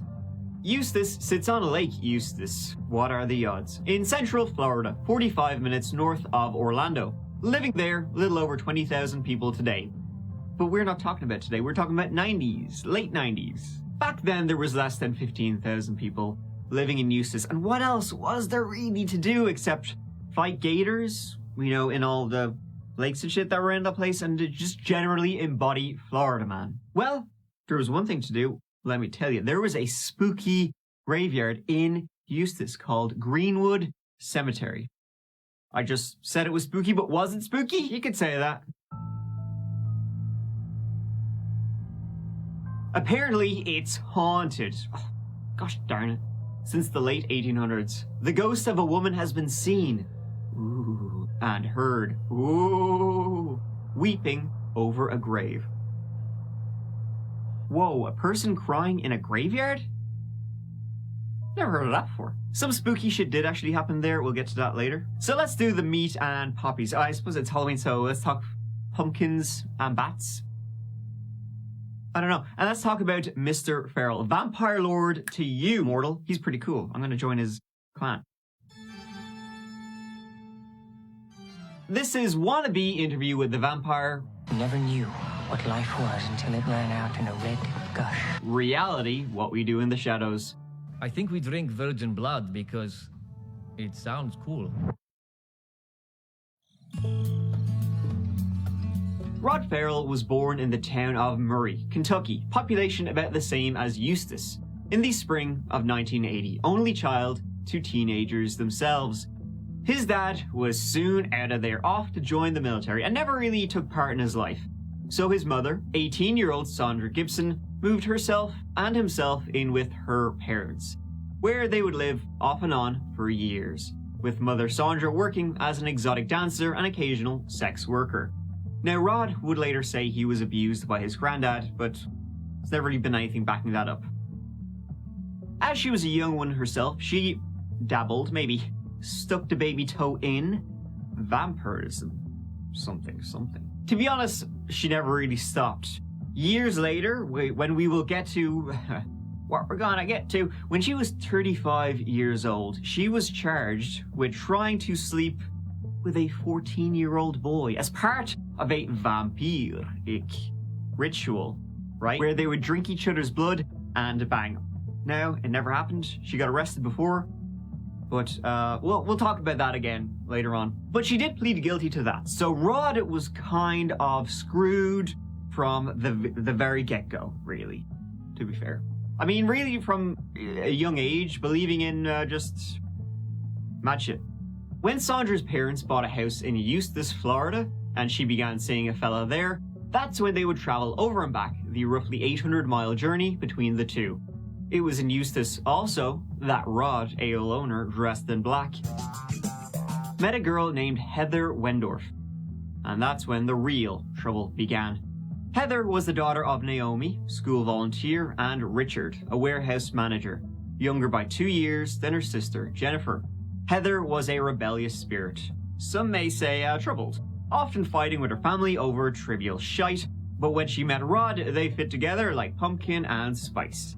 They met in school in Eustis and became close friends, but Rod would eventually move back to Murray, Kentucky, when Sandra broke up with her fella. And from there, Heather kept in touch, often running up large phone bills, which didn't really help family matters.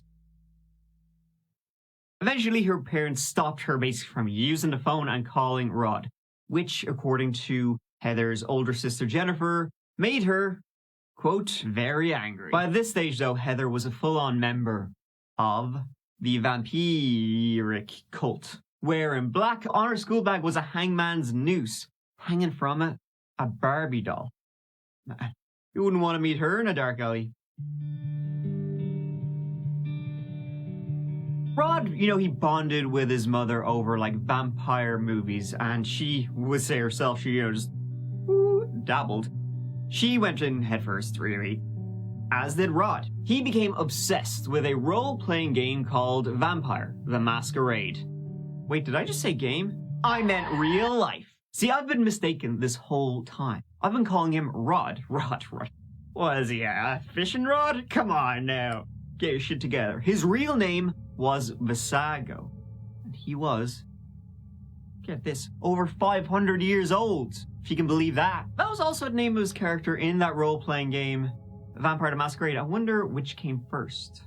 Rod was the leader of this vampire clan emerging from Murray, Kentucky. This was something he was born into, saying he witnessed a woman being sacrificed by vampires when he was just 5 years old. Whenever I was 5, they chose me as the guardian of the Black Mass, and then they have to sacrifice a human to the guardian. So they sacrifice someone right in front of me. And this is when we truly see the undead. The vampire clan was in Murray, Kentucky, and it started up really when Rod returned from Eustis, and he started converting other people in his high school. A high school he'd later be expelled from. Namely, poor Scott Anderson, Rod's girlfriend Charity Keese, and Dana Cooper. All had difficult backgrounds and childhoods, all outcasts who found each other. They would hang out, literally, in a rundown building, the Vampire Hotel, in the woods of Kentucky. Happy birthday, sis! Create one-of-a-kind moments with all new Hallmark video greeting cards. There they would party, do drugs, and engage in the dark arts. When they weren't doing that, they were hanging out in graveyards, mausoleums. After all, local legends told of real vampires who had their graves in those very same woods, and sometimes rose up and stalked those very same ruins. Ooh. I mean, look at him. Who wouldn't follow his word? He studies the blade. Despite what this picture conveys, he was said to be actually very charismatic. Hence why I joined his clan, mid making this video. Sign me up, boss. They all had to do this crossover. Every person at the ceremony would slit 3 incisions into an arm and drain the blood into a cup. I mean, shit, yeah. Bit of water was added and then down the hatch. You're a vampire now and immortality is on the cards. They were all vampires now, with supernatural abilities. And so they'd suck each other's blood. Rod would use a razor and slash his arms to feed. They dressed all in black, dyed their hair black even. They'd run away from time to time, out all night, and would often stay with Dana Cooper, who was a few years older than them, and she had her own apartment. She was out of high school, working at Walmart, but still hung out with cringy teens. She didn't have many friends, so Rod sidled into her life. And so they would have their blood rituals, their drug orgies, their seances, and this would then they would graduate to vandalism around the city. They would continue to escalate to mutilating and murdering small animals. And this would lead to horrific events at a local animal shelter in October 1996. When a worker arrived at the animal shelter on the morning of the 16th of October 1996, this worker, she found that somebody had let the dogs loose. You don't have to guess who. Some had escaped into the surrounding neighborhoods, others looked like they had been beaten. And then a field over, they found puppies that had just been completely mutilated. So that's when word began to spread about local cults. Okay, maybe I'm not too keen on this whole get-up now. Kind of look kind of stupid now. The sheriff knew one kid who dressed in black was weird as shit. And, cult sacrifice, hey, this is the 90s. All that kind of shit. It's like the X-Files. Rod was later arrested on charges of burglary, trespassing, and cruelty to animals. He would end up doing worse. Now, during all of this, Rod was still in contact with Heather. As much as he could until she was cut off by her parents. After that, they did the old-fashioned letters, and she told Rod that her parents were abusing her. It was bad. She was living in hell, which you'd think for a vampire would be. And she wanted to, nay, had to, run away, become a card-carrying member of Farrell's vampire clan. And Rod, he couldn't resist being the hero, rescuing her. The dream.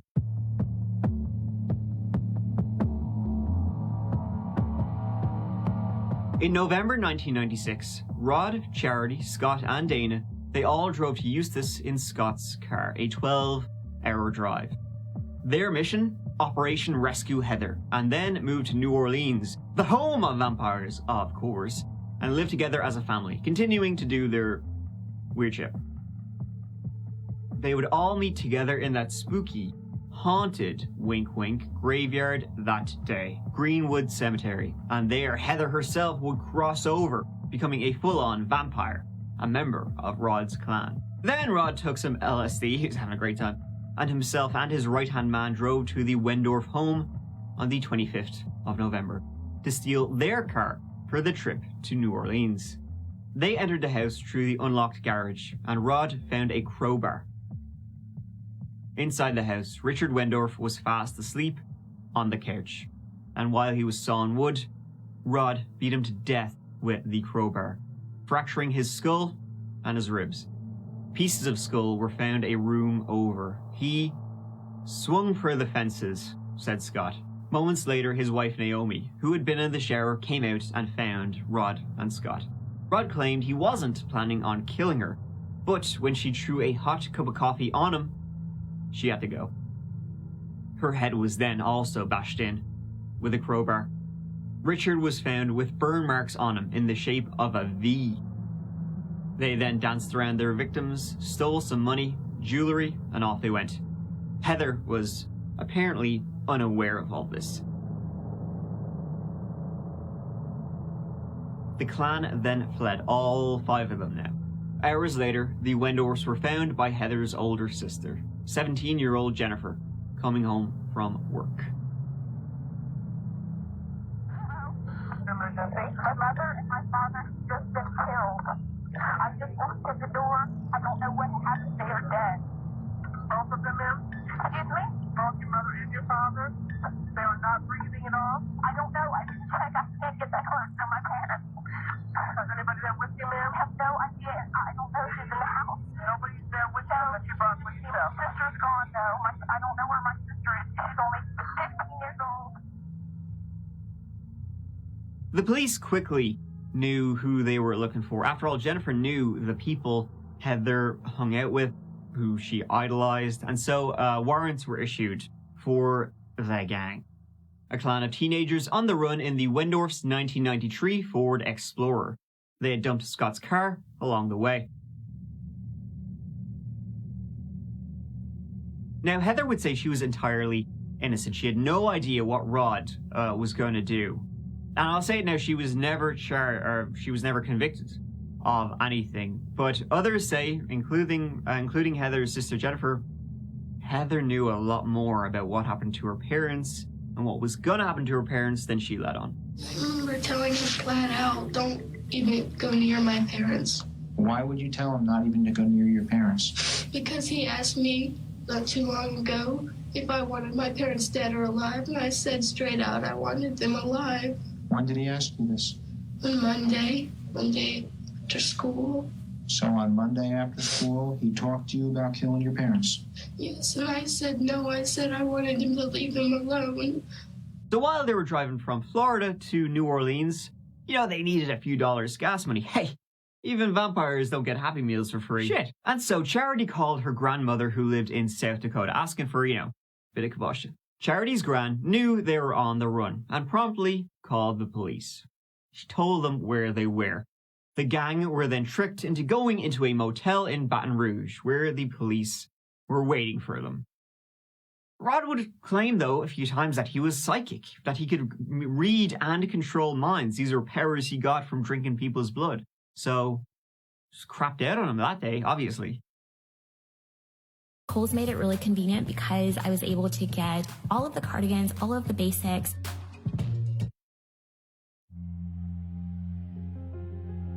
They were arrested 4 days after the murders. Arrested was Rod Farrell, 16, Scott Anderson, 17, Charity Reese, 16, Dana Cooper, 19, and Heather Wendorf, 15. Rod was a big fan of the attention, and this quickly became a circus. It was about as ridiculous as I look right now. Rod would claim at one point that the murders were committed by a rival gang in Murray, Kentucky, that he himself was innocent. He had no part in it. Vampires are all over the place just doing this shit. There were actually other vampires in Murray. One of that other clan was the person who Sandra was, trying to bang to do the crossing over thing. She was 35. He was 14. This is a letter she wrote to that child, vampire child. It's yikes. I longed to be near you, for your embrace. Yes, to become a vampire, a part of the family, immortal and truly yours forever. I only hope that one day you will once again return to Murray. You will then come for me and cross me over, and I will be your bride for eternity, and you, my sire. Okay, nope, not having it, not having this at all. This is just toilet paper. How do I take this shit off? All right. I'm not going to sugarcoat this thing, buddy, because you know what you've done. Pretty simple thought. The guys from Lake City, the detectives are on their way here. They'll probably be here around 6 or 7. Is it actually possible for someone my age to get like a death penalty? It depends. I don't know what the laws are in Florida. When you're 16 years old in this state, you can be tried as an adult, and you're subject to adult penalties. That's what I was thinking when I'd done. If I was an adult, would be a death penalty. Sure. So I was kind of hoping, I was like, please, go ahead. Probably going to entail the death penalty. Yeah. I'm sorry, this is just like a big fucking joke. My whole life seems like a dream, so. My childhood was taken away at 5. I don't know whether I'm asleep or dreaming anymore, so whatever. Well, I know I can wake up in 5 minutes. I can assure you it's not a dream. So it felt pretty real. Anything else you want to add? Got a question for y'all. Go ahead. Seriously think I'm fucked? Hard to tell. We can't guess the system, man. I'm fucked. Rod would later plead guilty, hoping to avoid the death penalty, saying everyone was innocent except for himself and Scott, but Scott was just an accessory. And I didn't stop because he was still like breathing and stuff. I just kept beating him. Just laying right there on the couch. Because it was as he started to turn around, I saw he was coming out, and I just boom, right across the temple of the head. It knocked him cold. And while he was cold, I figured now or never, because if he gets up, I'm a fucking dead motherfucker. Not doing anything. Stop you from doing it. Watched you. He just watched and smiled. You got a rush, obviously, to him? Is that the kind of smile you're referring to? He was like, just really like a happy, almost like a kid amusement park for the first time. Before we get to Rod's trial, let me sum up what happened to the other members of the clan. Charity got 10 years. Dana got 17 years. Heather, she was arrested, but the prosecution declined to press anything, so she was free. Controversial to this day, the sheriff at the time thought she should have been charged. Also, Scott's involvement has always been a bit unsure about. Him and Rod both said he was merely in the house. He didn't actually attack the Wendors. Regardless, he was sentenced to life in prison.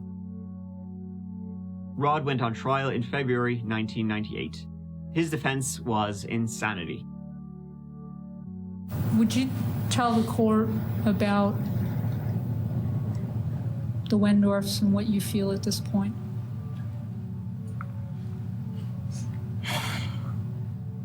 There's a lot about life in general that I'm still confused about now, but the fact is, I myself was still under the assumption of what Heather had kind of ingrained in my head at that time.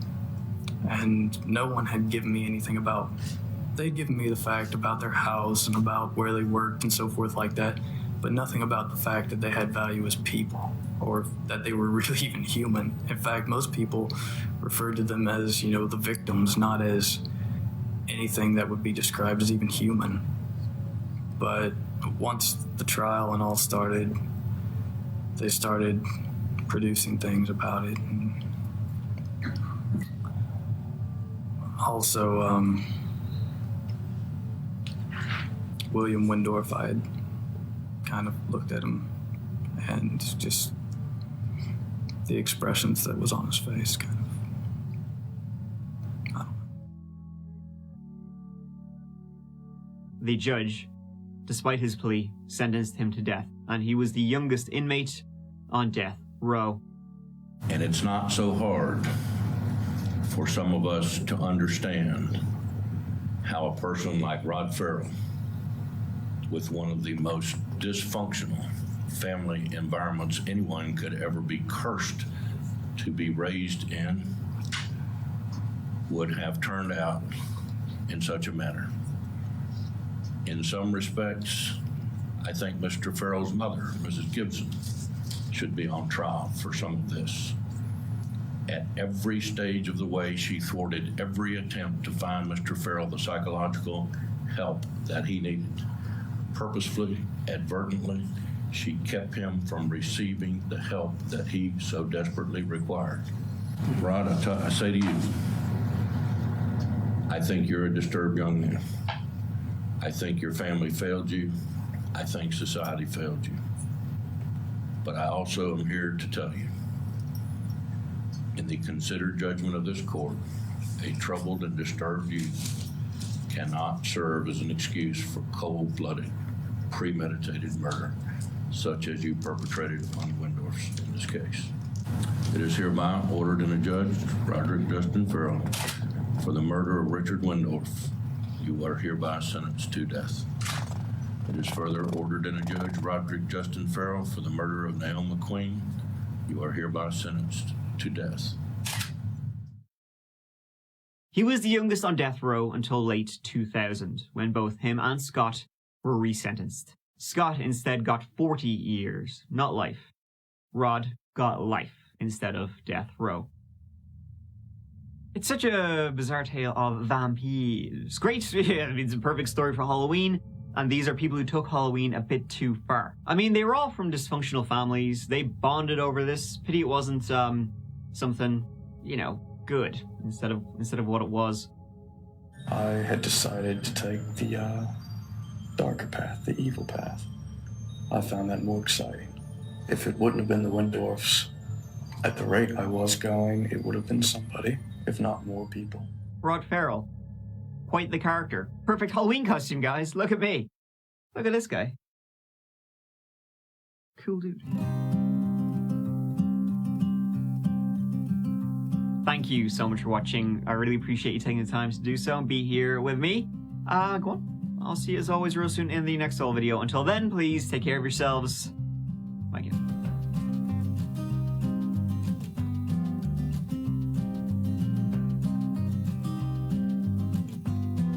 Doesn't taste good.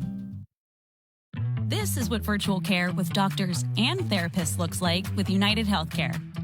And this is what walking your adorable dogs looks like after you chat with your therapist about getting outside more. United Healthcare, connecting you to better health.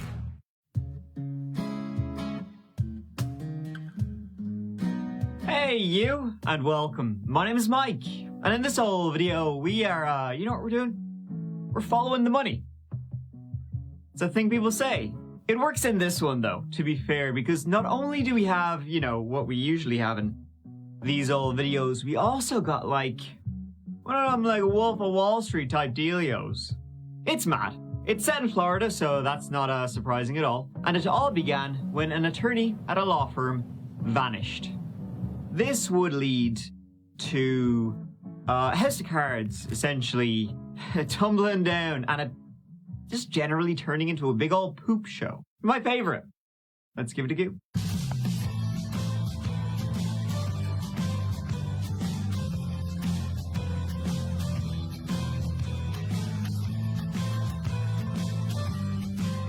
So Fort Lauderdale today. Look at us, hitting the big time. Even I can't tell when I'm being sarcastic anymore. Okay, so Fort Lauderdale, southeast Florida. I don't think I need to yap away about it too much. It's fairly well known. Big city in Florida, part of the Miami metro area. Done and done.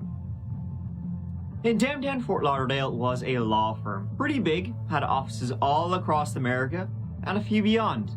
And it went by the name Rothstein, Rosenfeld, and Adler. Now to say they were strong, maybe, is the word. That would be an understatement if that was the word. I'm not using that word. They were like politically well connected. They were big dogs, and the guy at the tippity top was a guy named Scott Rothstein. I'm with Scott Rothstein from Rothstein and Rosenfeld firm. How are you? I'm doing great. What could be bad here? Look at this. It's unbelievable. It's a great party, and you know what? Just the fact that you have so much love for your career and what you do for your employees, it's a love to watch you, how happy you really are, and what a nice party you're putting on. How do you feel tonight? I feel unbelievable. This is an unbelievable group. There is nothing here that would have happened without all these people here. They're absolutely incredible. I'm blessed to have the greatest group of lawyers, the greatest support staff. It's what it's all about. This is really all for them. This has nothing to do with me. I would never be here if it wasn't for them. Scott was the guy everyone knew. Gregarious, fun, flashy, a good bit of crack to be around, and he was the managing shareholder, chairman, and CEO of Rothstein, Rosenfeld and Adler. He would rub elbows with the rich and famous. He himself was from New York, growing up though in Fort Lauderdale when his family moved there as a teen. He got his law degrees, beginning in that beeswax in 1988. He worked his way up, partnered with various law firms in the Miami metro area until 2004, when the name Rothstein, Rosenfeld and Adler was the one on the business cards. And it was a juggernaut. They also had great parties. This is unreported cash. Take that out of the film. This is not showing up on your W-2. That's right, we're breaking the fucking law. The lawyers, if we're not going to break the law, who is? All right. Over 70 attorneys worked at the practice, one of which was 38-year-old Melissa Lewis, and she had been there since the law firm began. Melissa was one of the good ones. She loved law, she was a workaholic, and she always did a good job for her clients. And she, Missy to those closest, knew how to blow off steam at the work parties. And it was far from, penthouse law offices that Melissa was raised, let me tell you. She was a high school dropout, struggled with school, but not for lack of noodle. She just wanted to be out there, in the world. In her late 20s, the law would come a-calling, and in university, Nova Southeastern University Law School, Scott would actually end up being a professor of hers, and with her ending up as an intern at his firm. There, Melissa would become fast friends with Deborah Villegas, who she met on her first day. As I said, they were there from the very, very start. They saw the thing grow and keep growing, and it would eventually become a big old flashy behemoth as the fun books rolled in. Melissa's main focus was in labor and employment law, and she was a good one. In her spare time, she volunteered helping victims of domestic violence or cooking. She was shit hot at cooking shit. Melissa would be married for 5 years, ending in a nightmare divorce.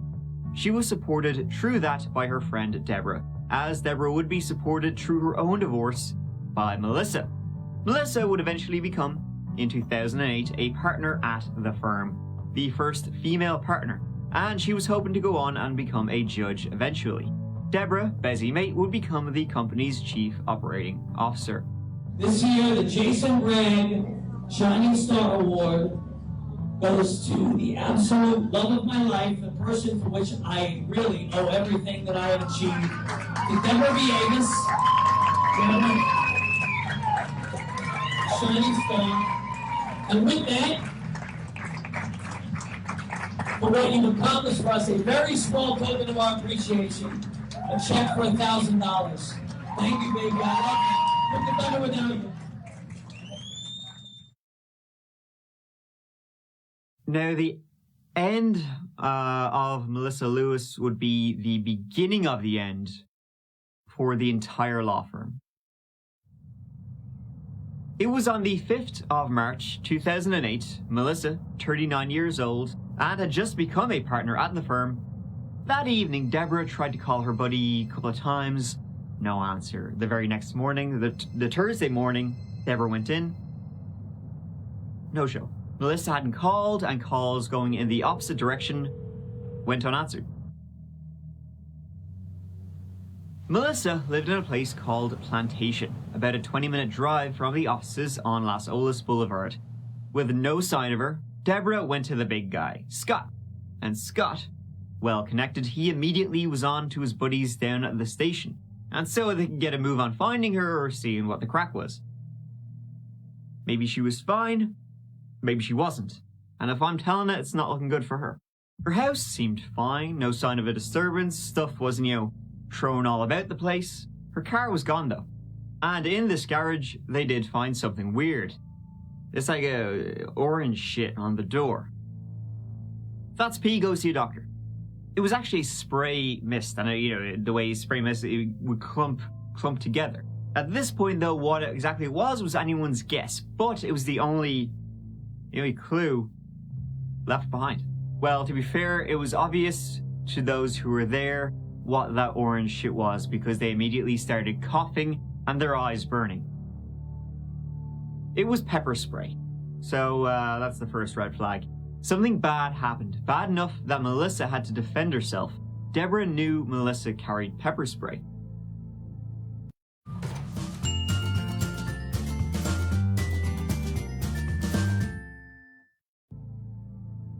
Most likely she never made it inside the home. That's why nothing was out of place. As soon as she pulled in to the garage, something happened, and then she was gone in her own car. Rothstein, Rosenfeld, and Adler were known about town. This wouldn't be a rinky-dink investigation. This would be big news, and the firm would be pushing the police hard to solve whatever happened. Scott was actually the attorney for the police union, so he was the one who went to bat for them. So now it's their turn. So what did they learn? Well, they had the pepper spray. Melissa had 2 dogs. One of them had actually been pepper sprayed too. Poor fella. A button was found. So, as you know, with the spray, there was some kind of fight. Her last movements before she got home were traced.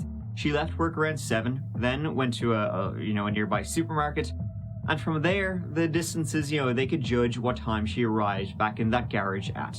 Roughly 8:30-ish. Something happened then as soon as she opened her car door. Now, thankfully, though, for Melissa in her fancy, lawyer car, it had GPS, so they could find out where her car had gone. It was discovered a mile away in a car park. They found her jacket, missing a button, her shoes, and it all smelled of pepper spray. Not a whole lot else, though. No fingerprints that weren't Melissa's, either in the house or the car. They would have to wait for, to test these items for DNA, and that would take, that takes time. It takes a long time, which kidnapped Melissa didn't have. And then it would turn out that she was already out of time. 2 days later, her body was discovered in a canal about 8 miles south of where her car was found. The autopsy revealed Melissa Lewis had been strangled to death before being dumped. Probably murdered in the garage. So then, theories sprang up, one being it was a robbery gone wrong, right? Melissa, she had a Prada bag, she had a $5,000, watch, she had diamonds, she had this, she had that. So somebody tried to bust in, tried to nab her stuff, and it went wrong. She was able to defend herself and blah, blah, blah, blah, blah. The nurse said no, she lived in a nice neighborhood, there wouldn't be break-ins, and if this was a burglary gone wrong or whatever, why would they wait? They would have gone in when she wasn't home, not when she was home. Seemed then like someone was waiting for her, that this was personal, that this was planned. Someone she knew, maybe. One of her clients, maybe. Well, the area of law she worked in didn't really seem to fit. Plus, she was well liked. She wasn't abrasive at all. She had an ex-husband. He had a strong alibi. Wasn't him. Did Deborah know anyone as her best friend? They hung out together all the time. And Deborah said no. She never hung out with strange men or not like that. They would usually just have quiet nights in, cook food together, that kind of thing. One other thing they had to trace was Melissa's iPhone. And it turned out her phone had been used after the murder. They were able to track the phone from the house to the canal, then further south, then to the North Fort Lauderdale area, and then back again south to a place called Miami Gardens. At times, the phone wouldn't leave for a number of hours, leading the police to think that they knew where this person lived. But they could only triangulate, not pinpoint. So they began to ask people close to the investigation if they knew anyone in those areas. Deborah knew, but the person she knew of didn't know Melissa, at all. Tony Villegas, Deborah's ex-husband.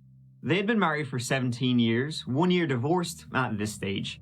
He worked in trains and had no criminal record at all, but one record the police had were the phone records, and Melissa's phone travelled the same route he worked, on trains after the kidnapping. They went to give him a go.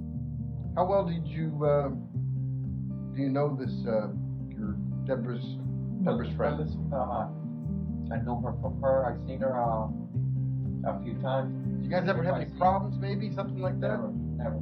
I don't think I ever spoke to her more than 2 words. Do you know if she's had anything to do with what you're going through right now with Deborah? The divorce? I don't know. And I really don't care. I mean, that would bother you if she did? No, the thing is that I just want to get away from my wife. I just want to be at peace. Do you have anything to do with Melissa's death? No. Her phone, after it was stolen, drove to the area of your house, and stayed there overnight. He came to work with you the next day and traveled north with the train, because the train has GPS on it, doesn't it? It was on the train, okay? And someone else here knows Melissa, lives in your house, comes to work with you. You had the phone, okay? Listen, I'll be honest with you. This doesn't look very good for you. But I don't even know. They searched his house, his car, his work area. Nothing. The last time that Tony and Melissa, to your knowledge, would have had actual contact together, face-to-face type contact, prior to the homicide. I think their last face-to-face, because I mean, I could probably count on one hand the number of times that they had a face-to-face. Was Tony ever at Melissa's house? On 2 occasions. One occasion we went there to pick up a Bowflex. A weight bench? Yes. Were you and Tony Yeah. still together at this time? Uh-huh. So this would have been like a year or plus before? Oh, yeah. And to your knowledge, was he ever to the house after that? To her house after that? I'm pretty sure that was the last time. They didn't really have any kind of motive either. Like, he barely knew Melissa. Nobody even really remembers him ever talking to her. The only thing they could think of was that he was a very jealous person, and that maybe he blamed Melissa for the divorce. Deborah would say during, the marriage, he was possessive. He was violent. Melissa helped her leave. So maybe. Melissa's funeral was huge. There was a massive turnout, all paid for by Scott Rothstein. A few days later, Tony was arrested and charged with first-degree murder. He pled not guilty. Purdue University Global. Apply now at purdueglobal.edu. As the investigation continued, however, shit would blow up. A new financial scandal is brewing in Broward County, this time involving a prominent and well-connected attorney. Scott Rothstein is at the center of a federal investigation, and the other partners in the law firm are now scrambling to figure out if they got tricked in the latest high-profile Ponzi scheme. See, Scott. Oh, Scotty, he had a flashy life. Flashy even for a top lawyer. Private jets, yachts, exotic cars, and I mean like exotic. Ferraris, Rolls Royces, Lamborghinis, Bugattis worth $1.6 million? How about 2? Why? His watch collection was worth over $1 million. Just that. I could keep going on and on about all the shit he owns. It doesn't even matter after a certain point. Another lawyer would say about Scott, quote, how Rothstein was able to generate this kind of income practicing law seemed impossible. After Melissa's death, Scott had a security detail. He was worried, he could be next, maybe. When Melissa's case was solved and it was deemed to be a personal murder, he kept the security. Then Scott was doing a bit of thinking, and he sent out a little assignment to everybody who worked at the law firm, clickety-clickety. It's like, got one for you, pop quiz, hot shot. He had to know, right? And this was for a very powerful client, so get it right. He needed to know today, what countries around the globe didn't have extradition treaties with either the United States or Israel. I'll tell you now, the list is very short. The reason why, Scott said, was the client was an Israeli citizen that had renounced their US citizenship, and indictments were coming. Talking fraud, money laundering, and embezzlement. So, a few people replied, and it turns out it's Morocco. Morocco, ladies and gentlemen. You might want to keep that information in your back pocket. Yeah, 2 weeks later, Scott was on a plane to Morocco in a private jet with millions of dollars in duffel bags. Outside a Broward courtroom, attorneys circle as one of the most politically powerful law firms in South Florida is about to implode. Right now, all we know is that the money's gone, Scott's gone, and we're trying to find out what happened.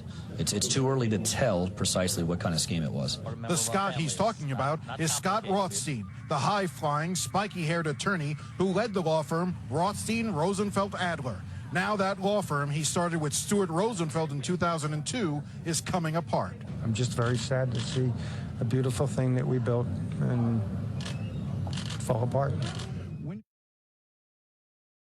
Now, guys, I'm gonna shock you here, but I know nothing about like financial shite, so I'm gonna explain this part as simply as I can. I'm sure you all know what a Ponzi scheme is, but for those in the back, it's when you have a scheme where you get people to invest with you and you'll give them great returns, but you just take the money, and then you eventually need to pay back them and their investment, so you need to swindle more people into your little scheme. Probably the most famous example is Bernie Madoff, who made off with everyone's money. Ponzi schemers will usually advertise incredible returns on their investments, way beyond anything you would actually get in reality. So then you invest with them. After a while, they'll have to pay you back. Therefore, they have to get new investors. They'll do this for a couple of years because they want to build up, reputation and money, and then the idea would be they would just do a legger. Doesn't usually work that way in today's day and age, and it's a tough scheme because you constantly have to be getting new money in. You're robbing Peter to pay Paul. This usually ends with people losing the millions they invested. A lot of time this ends up being people's pensions, which is quite disgusting. Scott Rothstein's Ponzi was worth about $1 billion. Nice chunk of change, and how he did it was like this. He would settle discrimination cases before trial. These would often be sensitive cases and whistleblower cases. People they didn't want to go to trial, they wanted to keep it hush-hush. Now, settlements, they can be kind of difficult to actually get the money out of. So, many people would, instead of waiting for the settlement, they would just take a lump of cash, instead of, the full money they were due owed. So what Scott would do would be he would find investors to invest, i.e., give him money to pay off the awarded person, and then he would tell the investor when the settlement comes back in, you'll make your money back and then some. The investor was usually guaranteed at least a 20% return within 3 months. This was something along the lines of, and people out there will probably correct me, but I believe pre-settlement funding. Now though, many times, the settlement didn't exist, hence the Ponzi scheme. Scotty created fake legal documents, fake bank accounts, fake bank details. He got investors to invest and the money went whoo into his back pocket.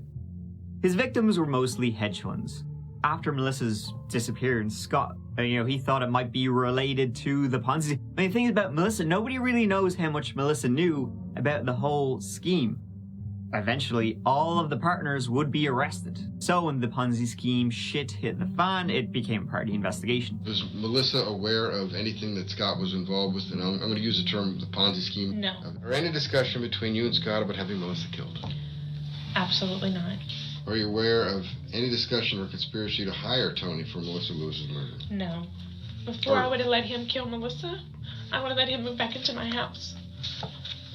That's the biggest regret that I have in all of this. Melissa may not have known. Deborah did know, though she helped forge documents. So, in autumn 2009, when investors, started to smell something hinky and started going to the FBI, Scott fled the country. He fled the country wearing this shirt. Man, all the money in the world cannot buy taste.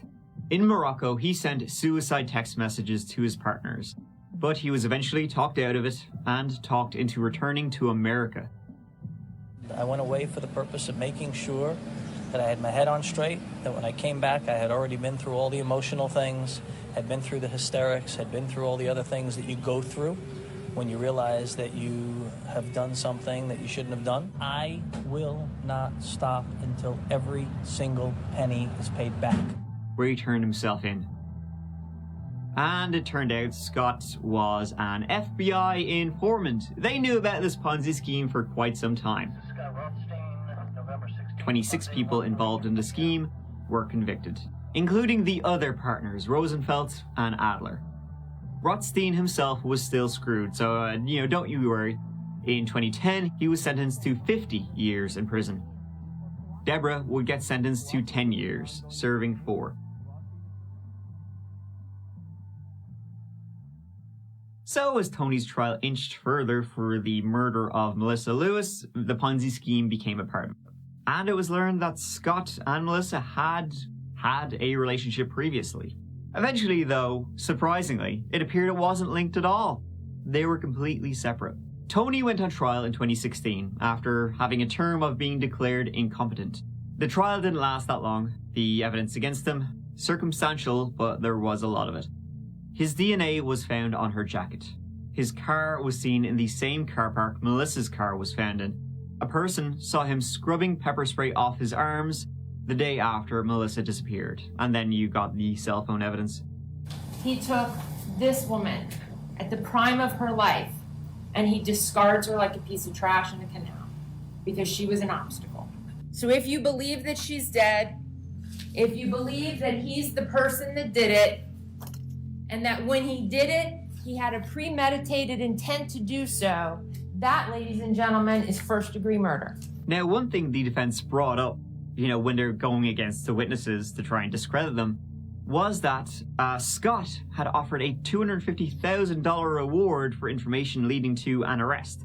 So the defense said they were just making it up. But of course, by this stage, Scott didn't have 2 pennies to rub together, so it took the jury 2 hours to find him guilty. He was sentenced to life in prison. And that's the end of that old chapter. It's quite explosive. Kind of what I imagined Scott to be like. He is under a fake name in prison because he was an informant, so good for him. Quite a scheme he had going on. He didn't waste it. I'll give him that. I do wonder if Melissa knew or was involved, but it doesn't make her murder any less tragic for that asshole who's just a jealous bitch. I mean, the scheme would have fallen apart if Melissa hadn't been killed. But to me, it's more surprising that they weren't linked than if they were. Match it. Thank you so much for watching. I appreciate you taking the time to be here with this old guy. Alright, here, go on. I'll see you as always real soon in the next old video. Until then, please take care of yourselves. I love you. Mike.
Where the hell's my remote?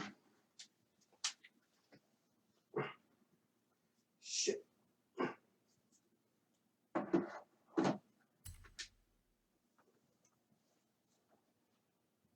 You gotta get down, buddy. Kitty. Or kitty, soft kitty. Little puppy dog.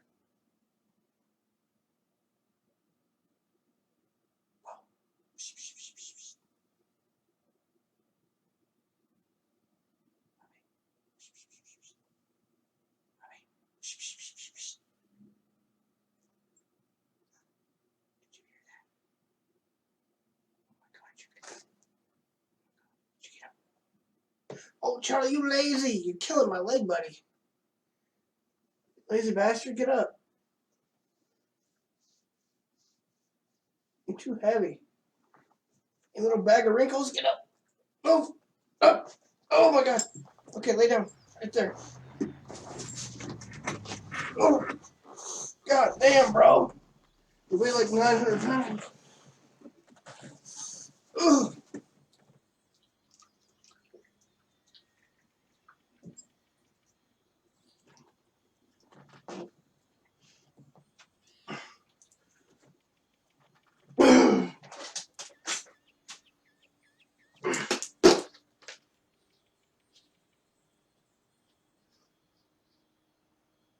Three Corvette Forza Edition, okay.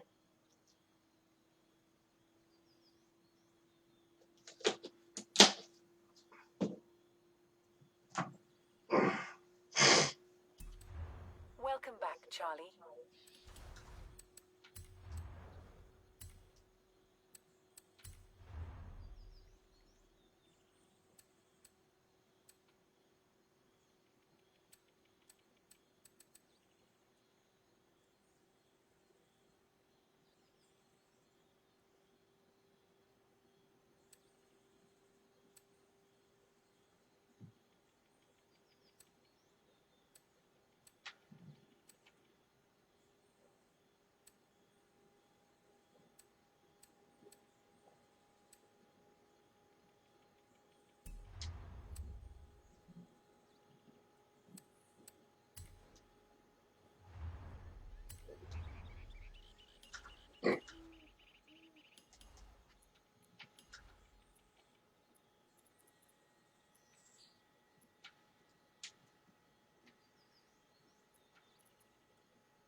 God.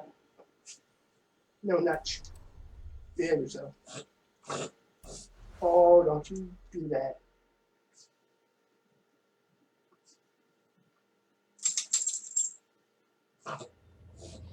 Oh, Charlie. Yeah, ate out of that damn fur.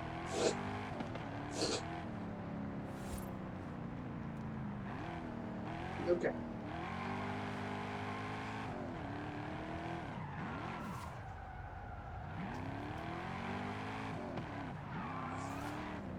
Sure, okay, you know.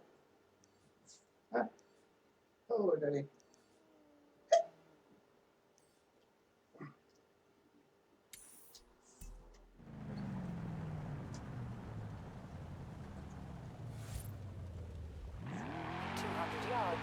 Turn right. Turn right.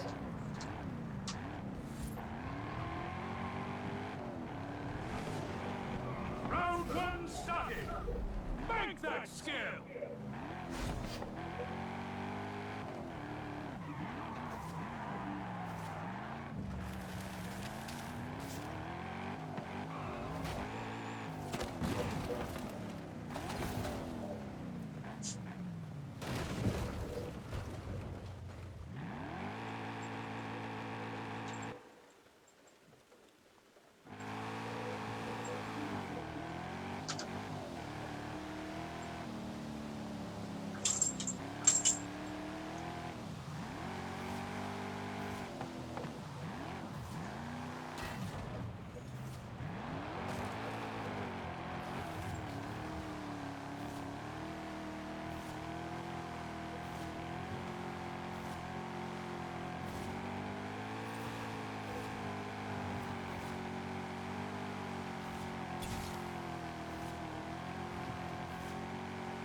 soon.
Yards.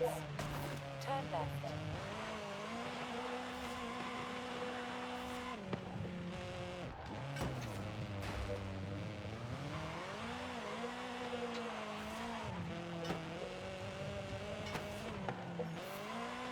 Turn left.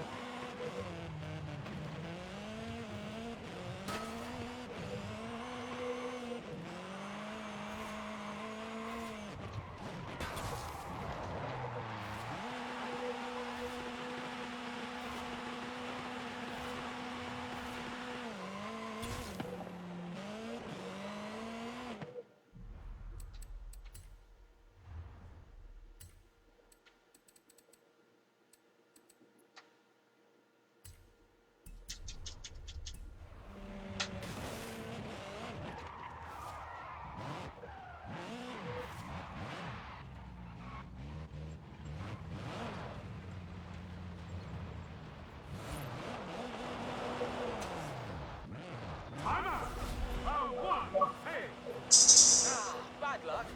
Hey, there'll be another one starting soon, if you want to go again.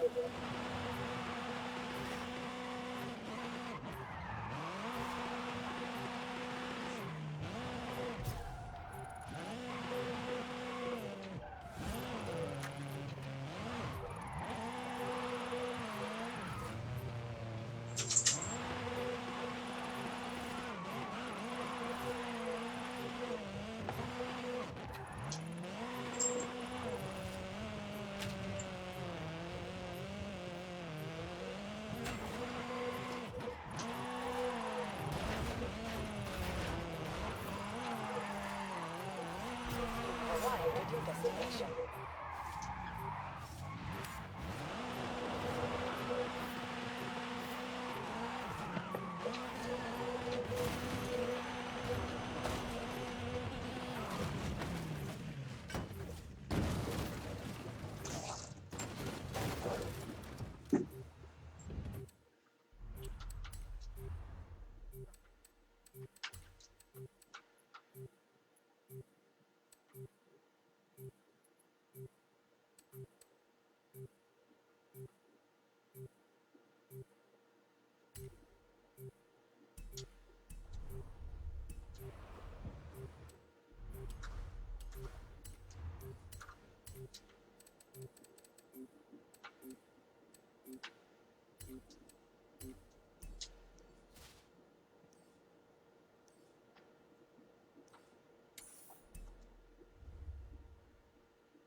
Welcome back, Charlie.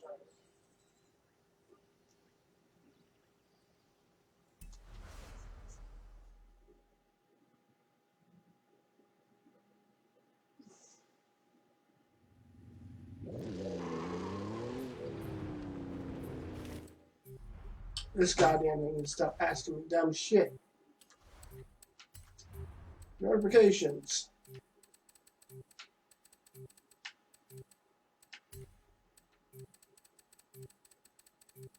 Stop fucking asking me goddamn into 3 minutes. Why the hell would it end in 3 minutes? It has a cutoff? What the fucking bullshit is this? Nah, fuck that. Facebook cuts you off, man. Nah. Nah, fuck that.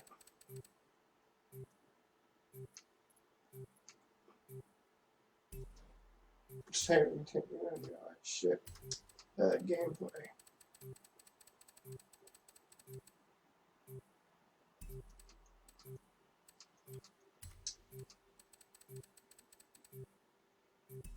Where the fuck is it? No, it's gonna know that.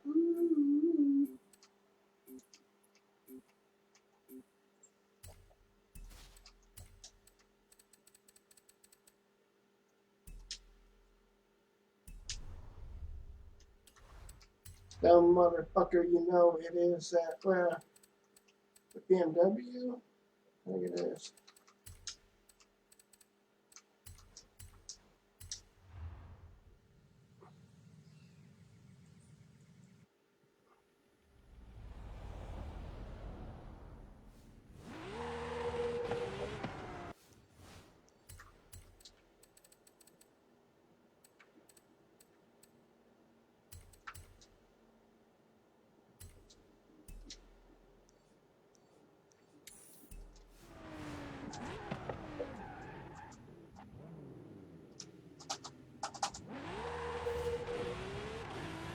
In 200 yards, turn left. Turn left.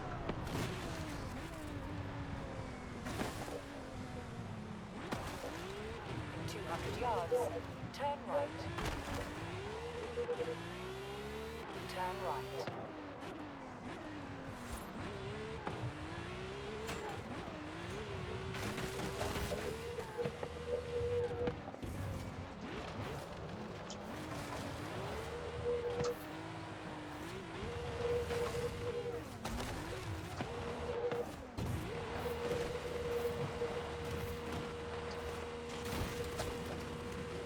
Recalculating route. In 200 yards, turn right. In 200 yards, turn left.